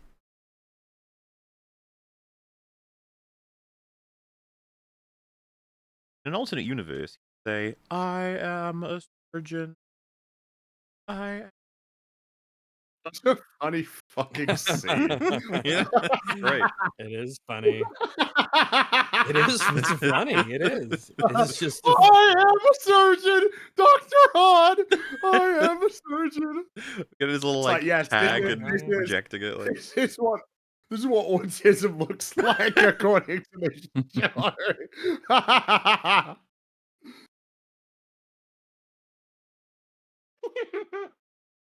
Hiccup doesn't have privileges. He has responsibilities like his father. People view leadership and power as a privilege and not a burden. That's the issue. We're talking about the whole. the privilege that comes with it is the respect, but that's something you have to earn. You earn the respect. Everyone Stupid, he looks up was- to Stoic because he's fucking amazing. Hiccup was He's a shat hero on who by cares everybody. deeply. He is not privileged in the sense that they say in the movie. Not even allowed to be in their team. Shoved into the.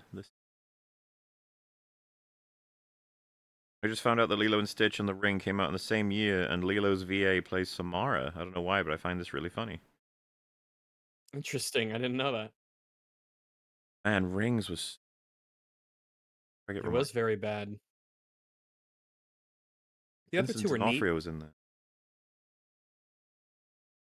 I think. I don't know. I might be mixing up movie. It doesn't matter. It's just bad. He's channel. He played Daredevil in Rings. He was jealous. He wanted to play a blind man. They wouldn't let him be a lawyer though, because that's too distinguished. Well, lets you be blind, but you can't be a lawyer. That would be one of the most amazing meta castings ever. Is if they they had him play a blind lawyer in something. I would actually. That would make me laugh with joy. Brandon Sanderson made a Reddit comment about a screenwriter trying to use his book for his own story once, so I'd be curious to have you read his view on that. Fair enough. Part of the reason Hiccup's OG voice fits so well is because the actor was filmed while recording the lines, and the animators used the animating. Oh, use that when animating. Rip that. Well, yeah, I mean, like I said, it is a very Jay Baruchel bit of body work, so that actually explains it quite well. That would have been something coming into the character of Hiccup. Does it in a lot of the movies. Element that was lost.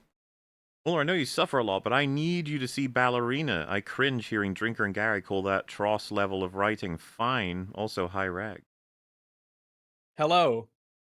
Oh wait, do they think that Ballerina is unfairly maligned by Well, they just said it's the fine. others? Is that So, I guess this person's saying it should be considered way worse.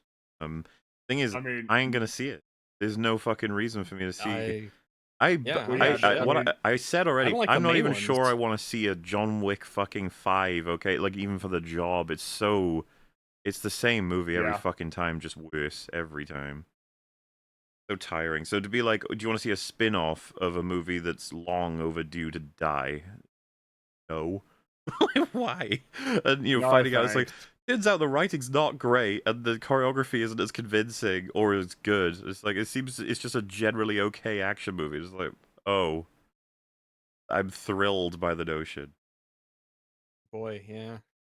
But yeah, it doesn't surprise me at all that nobody's recommended it to me and that everyone has stopped talking about it the day it came out. Also, I don't think it's girl boss fatigue, but rather action movie fatigue. Counting Ballerina, there have been 9 wide-released action movies this year, and none of them have made huge profits in any way. I don't know No, about that. I think the reality is that pitching like a John Wick spin-off where John Wick isn't the main character is like not as viable.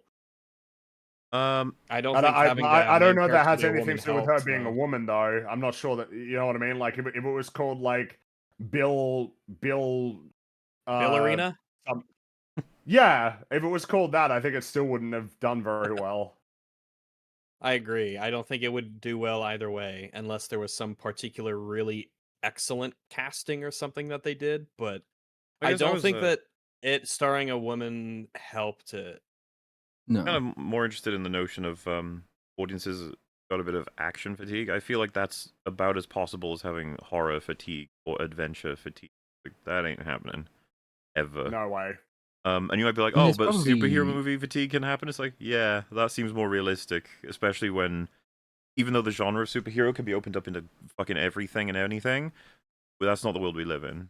What we refer to when we say superhero fatigue is going to be the standard fucking formula you've been getting now for a decade, just gradually slop. I think that makes more sense. A lot more sense.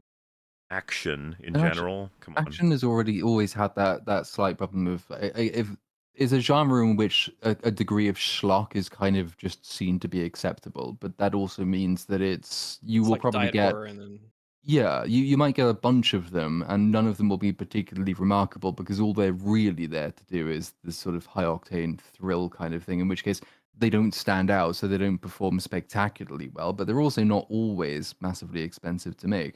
But when it comes to like having a female lead in an action film, it doesn't necessarily have to completely doom its prospects, but I do think sometimes it misunderstands what the point and appeal of an action film is, in the sense that if an action film is primarily about really, really sort of gritty, intense fighting, it often is harder for like to pull that off if you have a female lead against a bunch of stuntmen because they have to throw punches, they have to obviously like go along with things which physically wouldn't work in that way. Having women as like the ideal goal in an action film, and they're there to be sexy, seems to appeal to the target audience of those movies more.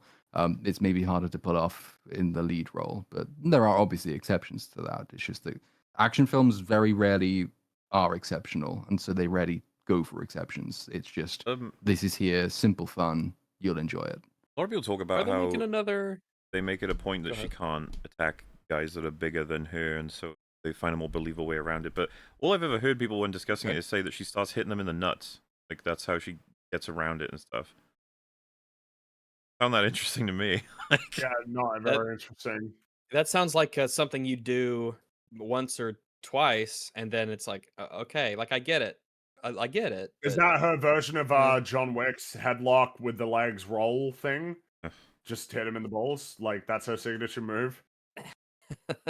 I learned this maybe. one from John Wick because he just kicks him in the ball.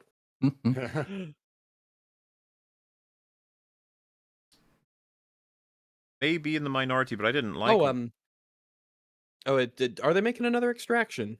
Yeah, Yeah. surprising I will nobody. be The interested in that last time I spoke when that to comes out. Drinker about it, we were looking at, I think we were just talking about Tyler Rake as it, but I was saying, like, what will kill Extraction would be it's going to increase his budget again, and then it'll start bordering on unprofitable, and then they'll be like, well, I guess no one cares about Extraction anymore. Nope, you guys could have been pumping money out of that forever, but you fuck it up like you do so many other franchises.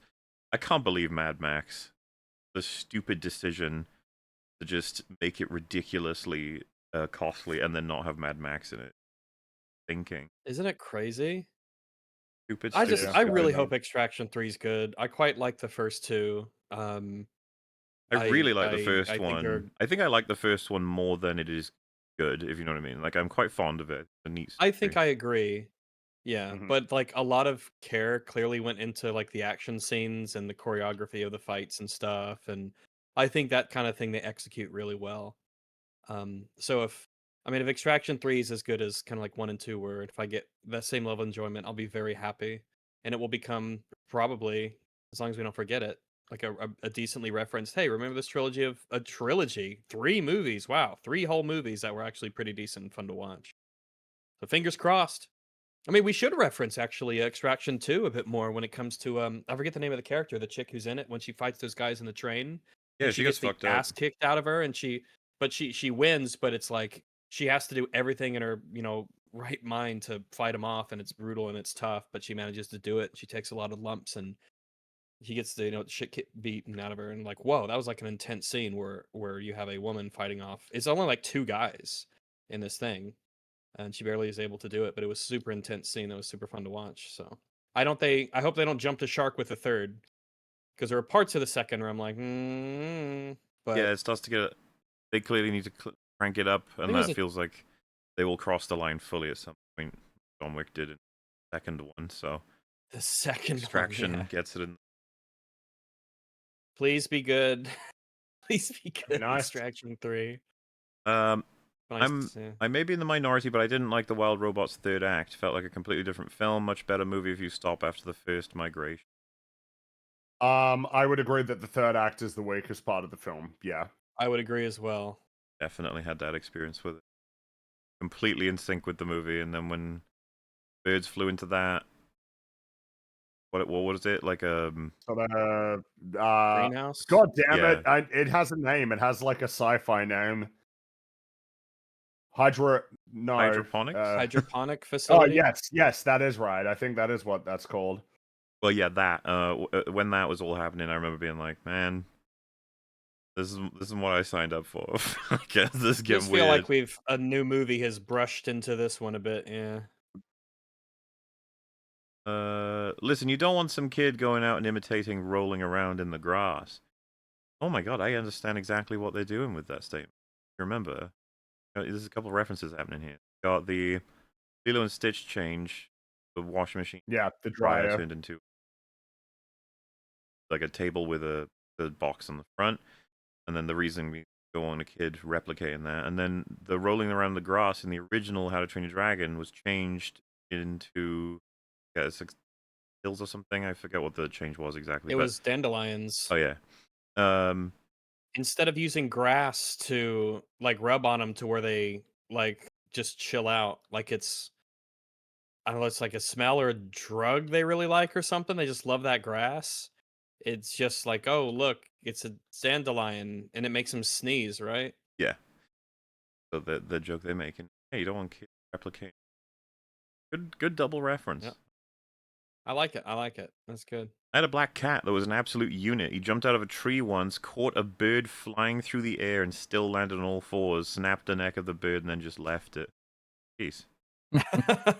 Cats are killers. They have man. a pretty insane writing. It's I feel like I'm sure there's a video that talks about it, but it's something about just their reflex for how they can right themselves in the air is like pretty remarkable. They just land on their feet. They just do reliably. Bias due to allergies, but cats are demon spawn. Cats. So. No, they're not. No. They get some cats They're that are absolutely particularly not. evil, but No, cats I owned are, one that cats was are great. demon Cats or spawn, but demon most- spawn sounds like bird propaganda.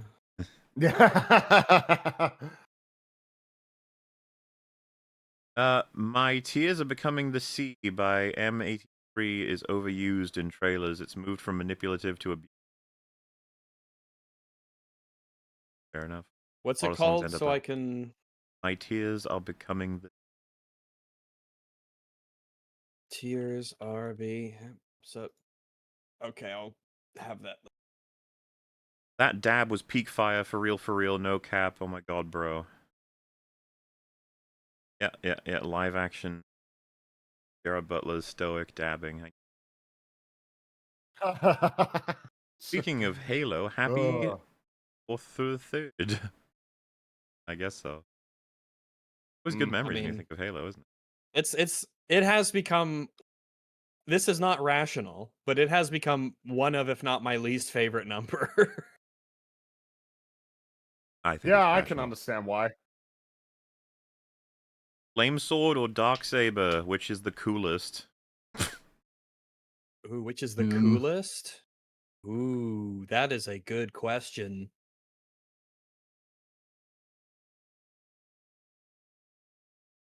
Guys, you guys I'm inclined to figure it say out. flame sword just because a flame sword is kind of possible and not like out of its way to be edgy.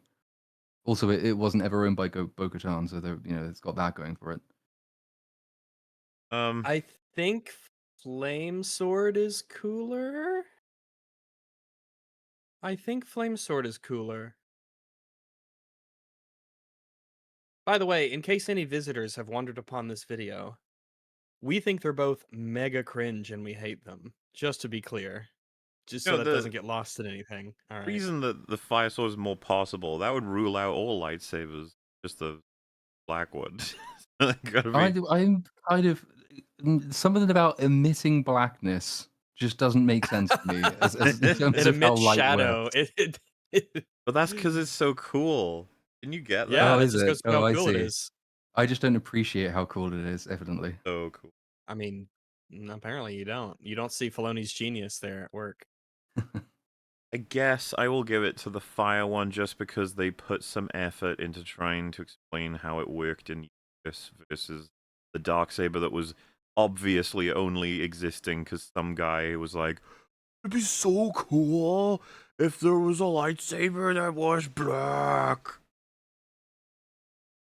Oh, sorry, I'm Yeah, going to have I can offended believe that loads of Hickman Star Wars kinda- fans now because it's like, actually, there's Oh. extensive lore for exactly why it's black, you racist. Well, just to be clear, EFAP, this is for adults. This is for people 18 and up. We check it on all the YouTube videos, so I don't know exactly why you're here.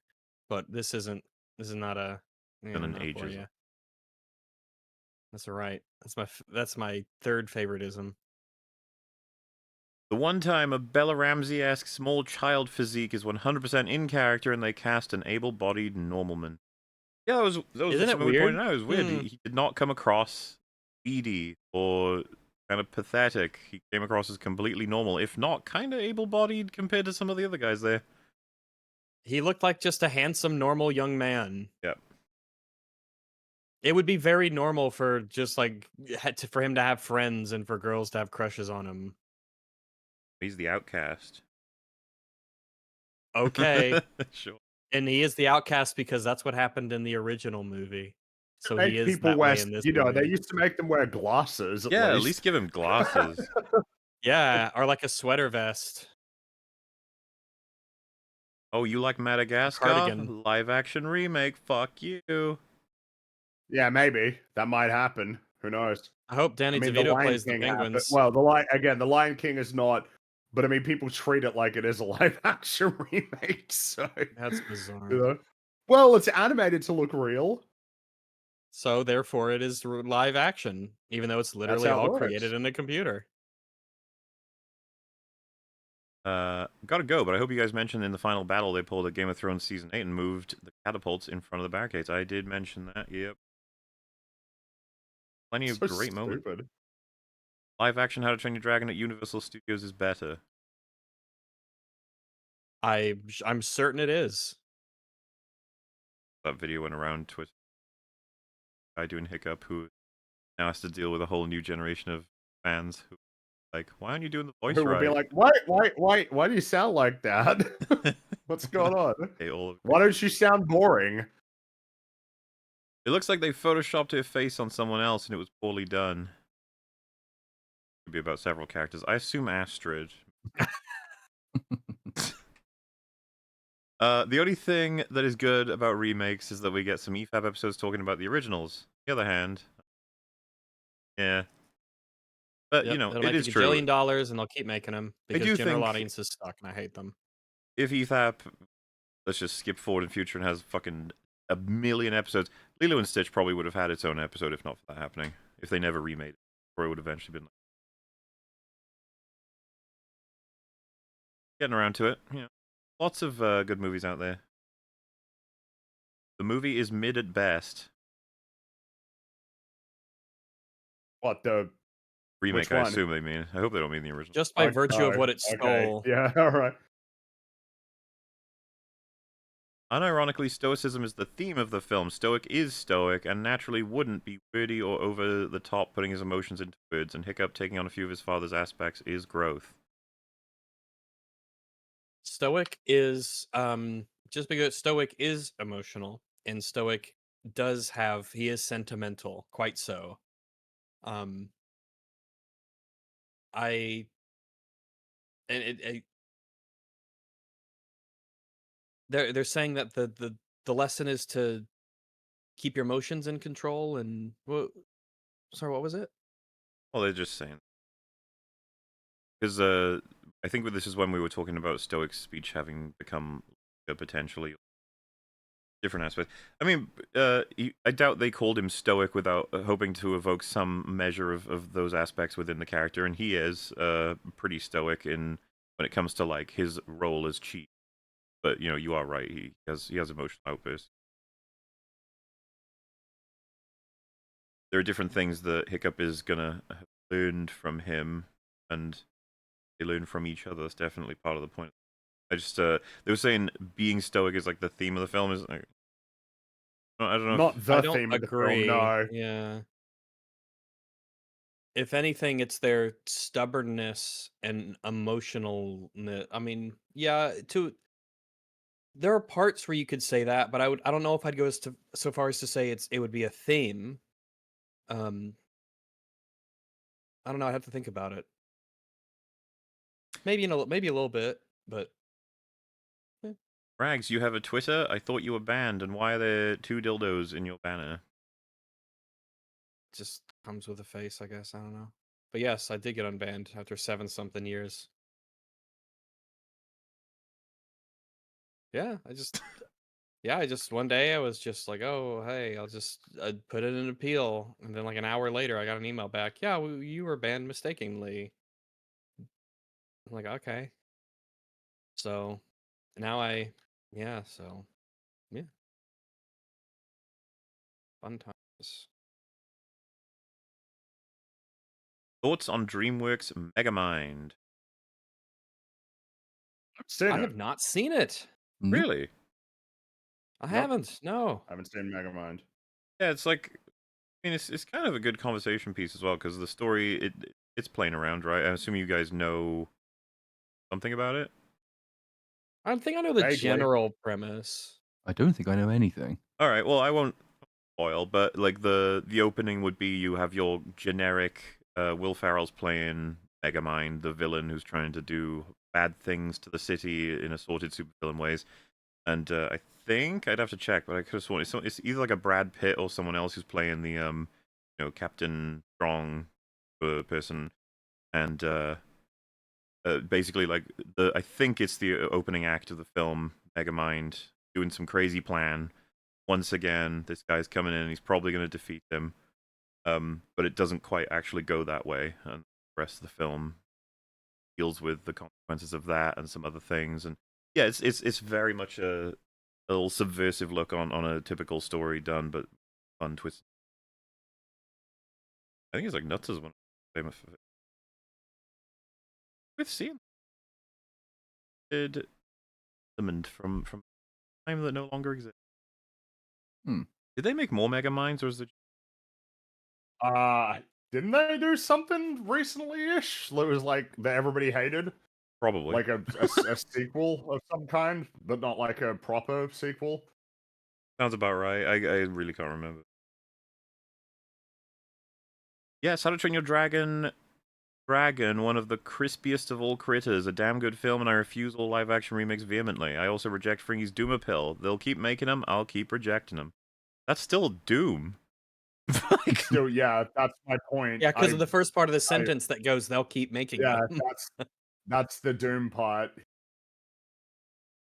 I won't Doom Appeal, I'll just never enjoy any of the things they make. You're like, okay.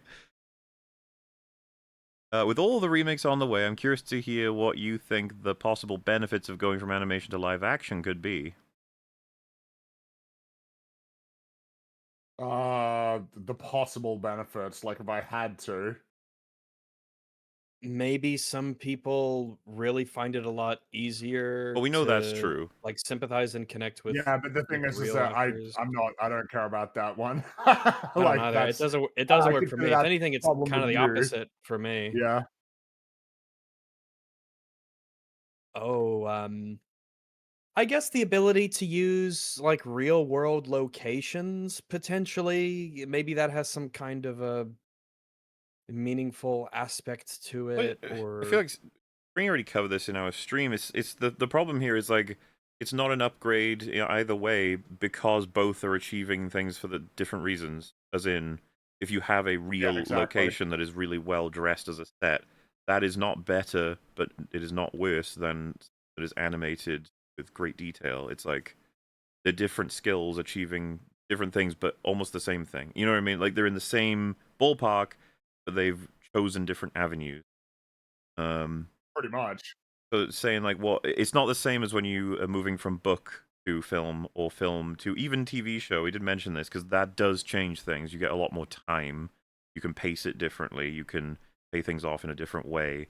Lots more plot lines. Like you know, even that. There's more difference in a sense. I know this sounds insane between live action TV and movie, or a movie and an animation in the sense of what can be better or worse. Because everything comes with like a back system. So yeah, I don't know. It's a weird question because there are people, and this is true, that they like have like a block in their head of. By the way, this applies for black and white. It applies for silent films. There are people who just watch them and they're like, I don't. The weirdest one is the 4:3 thing. I just said I have friends who oh yeah, can't that's stand watching things Yeah. in 4:3, and I was just like, please It's stand it, insanity. like, please. It's just a weird one, but yeah, that exists, and there's just people seem to be more willing to give a shot and get invested in live action versions of things, and it's like, so then, like whatever you guys' favorite story is of all time, if it could be transferred to another medium and everything is kept that makes it as meaningful as what you believe it to be, and it thus reaches a larger audience, would that then be considered a good thing that's happened? Do you think? I'd say broad. I mean, in terms of the story, yes. If your attachment is to the specific art form, then no. But like, let's say you redid the Lord of the Rings completely and perfectly in any other format, like animated, for example, and it added more fans to the story, like more people got an appreciation of the message and all the rest of it, I think that would be a net positive thing. It's something to some about that. There's some pragmatic just benefits and a way to introduce people into things. Like if you would have asked, if years ago you would have asked a World War I historian, like what if it got a lot more people interested in World War I, even though it was through the metric, or sorry, the not the metric, the vector of a like a AAA shooter video game, would you want that? I think they'd probably say, well, they'd probably say yes, even though that's, I guess it's probably not what would first come to mind. But sure enough, a lot of people got interested in, as I mentioned before, a lot of people got interested in World War I because of Battlefield 1, the big video game. I certainly was among them. So It there are might be good kind ways of to do it. horrifying actually to be a World War One sort of combat veteran, and then you're asked if in so like 50, 100 years time, do you want more people to understand the horrors of war? And they say, well, yes, we need to make sure this never happens again. Do you want people to be able to pay $20 for a Peter Griffin skin to understand the horrors of war? What? Ugh, rough. Look, I'm great trying to think. sacrifices must be made. I wonder if there is genuinely a reason though on like the difference in appreciation, the fact that so many people do find it just harder to relate to an animated character. Obviously, it's not universal, but it is such a common thing, and it does seem to be common basically across cultures, with some like deviations. Obviously, like it's slightly more adult in Japan, for example. But even then, I guess there's still a bit of a divide. And when you look in the character creation, the character design of a movie, even well, forget Avatar is a good example. They go out of their way to try and manipulate the audience into caring about the animated creation, which kind of suggests that the care can't be assumed to exist for an animated creation. So they have the large eyes, they have the cat-like features. Whether there is just a basic human thing, or maybe like the lack of a childish imagination, people lose that ability to sort of imaginatively inhabit an animated character, and so it stops speaking to them in kind of the same way. It would be sad if that is the case, but I wonder if there is just some universal rule that hasn't been quite identified yet for why this is. mean, Yeah, that there does- is that underlying like desire to say, man, I really wish you liked it for different reasons, but I mean, fair enough. I guess it's just how a lot of people are, and it's not a big concession to make a lot of the times to be like, hey, what if we made him sexy so you'll watch the thing? It's like, well, that got him in the door. So, I yeah, always good said, can come with like if Dead Space, Bioshock, Soma, etc., all got their television series each, or sort of excellent movie or series of movies, and they were just beautifully faithful to the point where we love them no less than the Springs movies. It's like, and the wizard says, "I'm giving you, because I don't know why, I just felt this way. I'm giving you the chance to veto this. They cannot exist just outright." It's like, I feel like all of us would be like, no, that can exist. That sounds actually pretty fucking cool, and very good in terms of spreading around into a different audience. Certainly in Soma's case, that could be like, in the case of this, it's like, I think the best possible result would have been all the things we highlight as issues, whether or not the 2010 movie even existed, if they were corrected. If, for example, Nick Frost gave an even better performance, and they managed to chisel in some extra bits and pieces for the character, and same for basically everybody, and they added some new stuff, and the locations were utterly spectacular and impressive, and like somehow improved in particular ways. It's like, would that then make it a worthwhile endeavor? And I think it highlights the problem we've been having, which is irrelevant to all of that, which is just also the culture surrounding it. It has a unfortunate, really bad result of like encouraging the worst shit ever. Lilo and Stitch is not just a horrible movie with a horrible message. It's like overshadowed a fantastic movie with a fantastic message. And if it had never been made, that never could have happened.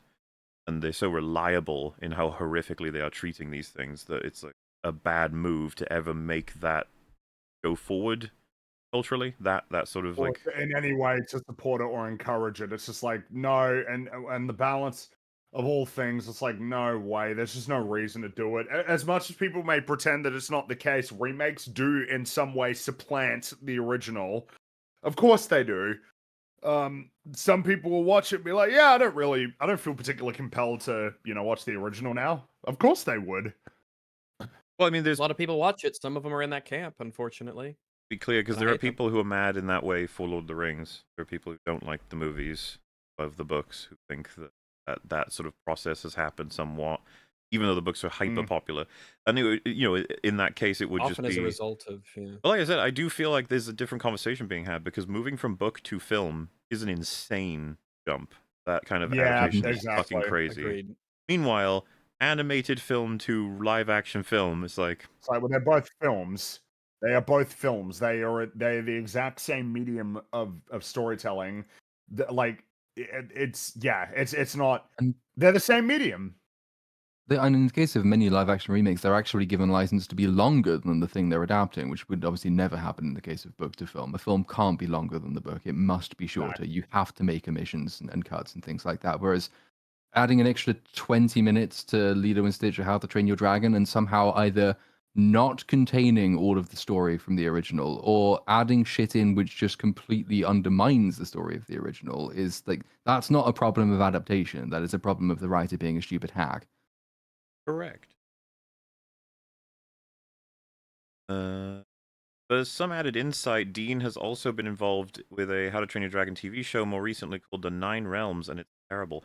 So on that note, I discovered through the comments that apparently, we said for it seemed out of nowhere and very cringe, where he said, I did build the self-correcting, like, a tale for you, Hiccup, but you rejected it. Sorry, Toothless, you rejected it, but now you won't because you have greater aspirations. That is apparently referencing the TV show. That's where it happens. He makes it in the TV show. So people were like, so no, it's not like a shitty throwaway line. It's supposed to reference that. And I was like, oh, the criticism stands. Like that should. Yeah, the criticism remains the same. Yeah, like I think that's a horrible idea that completely disrespects the original film's whole fucking point and the themes that relate to But the that thing relationship. is, it's entirely, congruent with the objectives in this story, which is Yes. we're getting the dragons out of here. We need to find a way to have Toothless be independent, I so suppose that that's where they the can't TV be. show has the one leg up over the theoretical TV show anyway, because I haven't seen it. But if Hiccup creates this and Toothless rejects it, at least obviously if we had watched that, we would have just said, why the fuck did you have him invent that? You should have just made it impossible for him. He'd be like, we can't. That's not possible. But having him reject is like, I suppose that's better than what the third film did.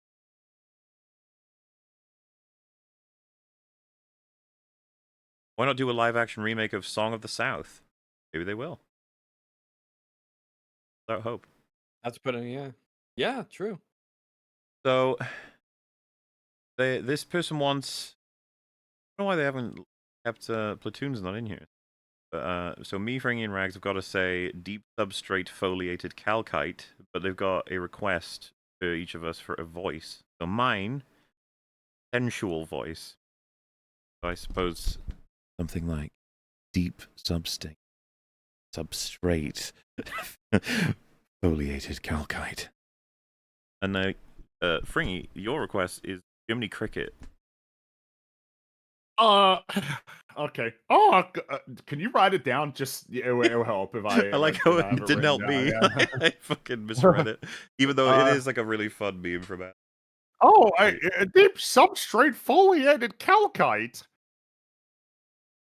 There you go. Rags, Oh, yours okay. is your request Okay. is Skeletor. Deep substrate foliated calcite. Would have been You got a good interested in that. skeletal voice. You do. Thanks. It's a good Thanks. skeletal one.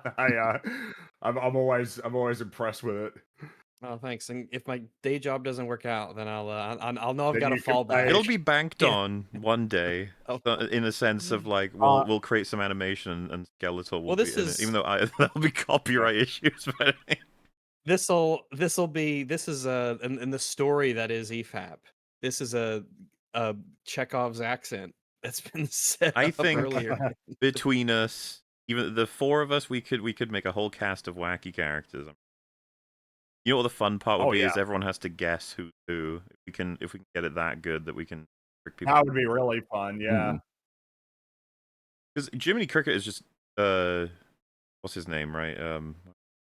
I had it in my head just a second ago. It just fucking ran away. What's the guy in Rear Window? What's his name? Why am I forgetting the actor? Oh fuck, what is his He name? was just in my head and it fucking ran off. Damn it. Come back. Uh, Google Rear.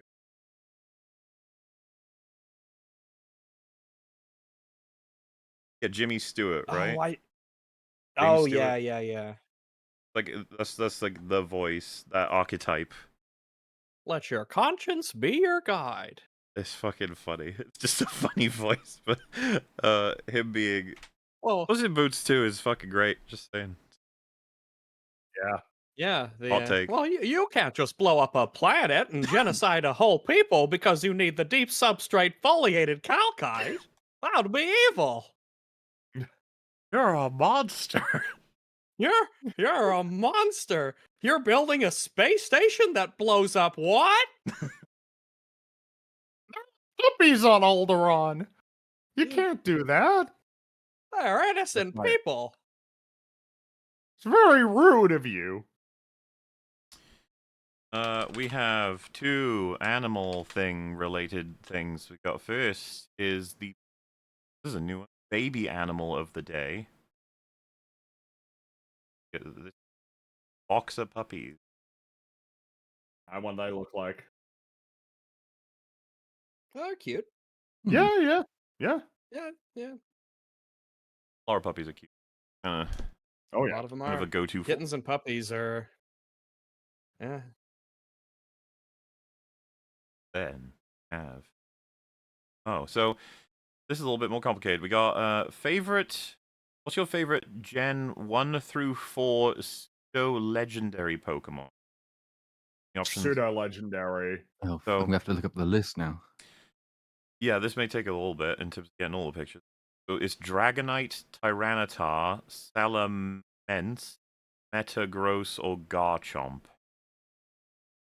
I've got a picture of him here. I can. I suppose, zoom yeah, in if a they are the bit. pseudo legendaries, then there's probably someone who's got a picture. This is what popped up. This isn't always accurate though, so I might have to look for another one or get another list. Oh, As far as I know, Tyranitar is my favorite of those ones. Yeah, I remember we looked at this image before. Someone had asked we looked us at something before, similar to this. Yeah. and I But think my answer yeah, is I think Tyranitar. it's gonna be pretty similar. Yeah, I think so. Tyranitar's got they got a good pathway to sort of the evolution. It's like a lizard bug where it pupates and then it I comes out just- as a really big one. Reminds me a bit of Godzilla, which is I like Godzilla. Yeah, a like bit. Dragonite looks a little bit silly to me. prefer always Dragonair. kind of I felt think that about way. last time, right? It's like It's because- Dratini and Dragonair look pretty good, but then Dragonite comes along and it's like, oh, I think you might have sacked the original designer for some reason, and you should really get him back. Yeah, he's not bad on his own, but he does seem distinctly different from the others. And I like whereas even with Metagross as Tyranitar's well. case, and that is, yeah, he's all right. I Yeah, quite I like really Metagross. think- The only one I don't like is like the original form for Metagross is basically just like a wall-mounted CCTV camera, which always slightly puts me off. But Metagross itself is quite good. It's between I Metagross will and say Tyranitar for me, I think. Tyranitar is my favorite, but I would say that there's a pretty strong case for Gudra and Garchomp. I feel like they have kind of cohesive designs that I kind of am looking for and really appreciate. And I would say those are. I'd probably say Gudra is my second. I like the theme. It's like a gooey boy, kind of snaily gooey. Because the first one is like a little guy. He doesn't even have like arms or legs, and then he gets a little bigger and he's got that little like snaily kind of look. And then he gets bigger and he gets like a proper arms and tail and a bit more of a face. And you're like, oh okay, I see what's going. Like it's a clear gonna say, progression here. Dragapult, is that what I kind of like? We we definitely talked about he's got a very Dragapult. I like mischievous, was my I like pick his because face, of the yeah. expression. a very mischievous expression. I love it. I like all three of the expressions, like the Yeah, shock, all of them. the Oh, excitement, what's and then that the, over there? yeah. And then I'm a scheming. I got plans. Oh, Yeah, I think he is my favorite now that I'm reminded of that expression. He's really good. So- He's good. There's some good ones here, yeah. That wraps us up. So thank you very much for sending in the messages. I'll see you next time. Bye bye. See you later, everybody. Yeah, we'll see you later, everyone.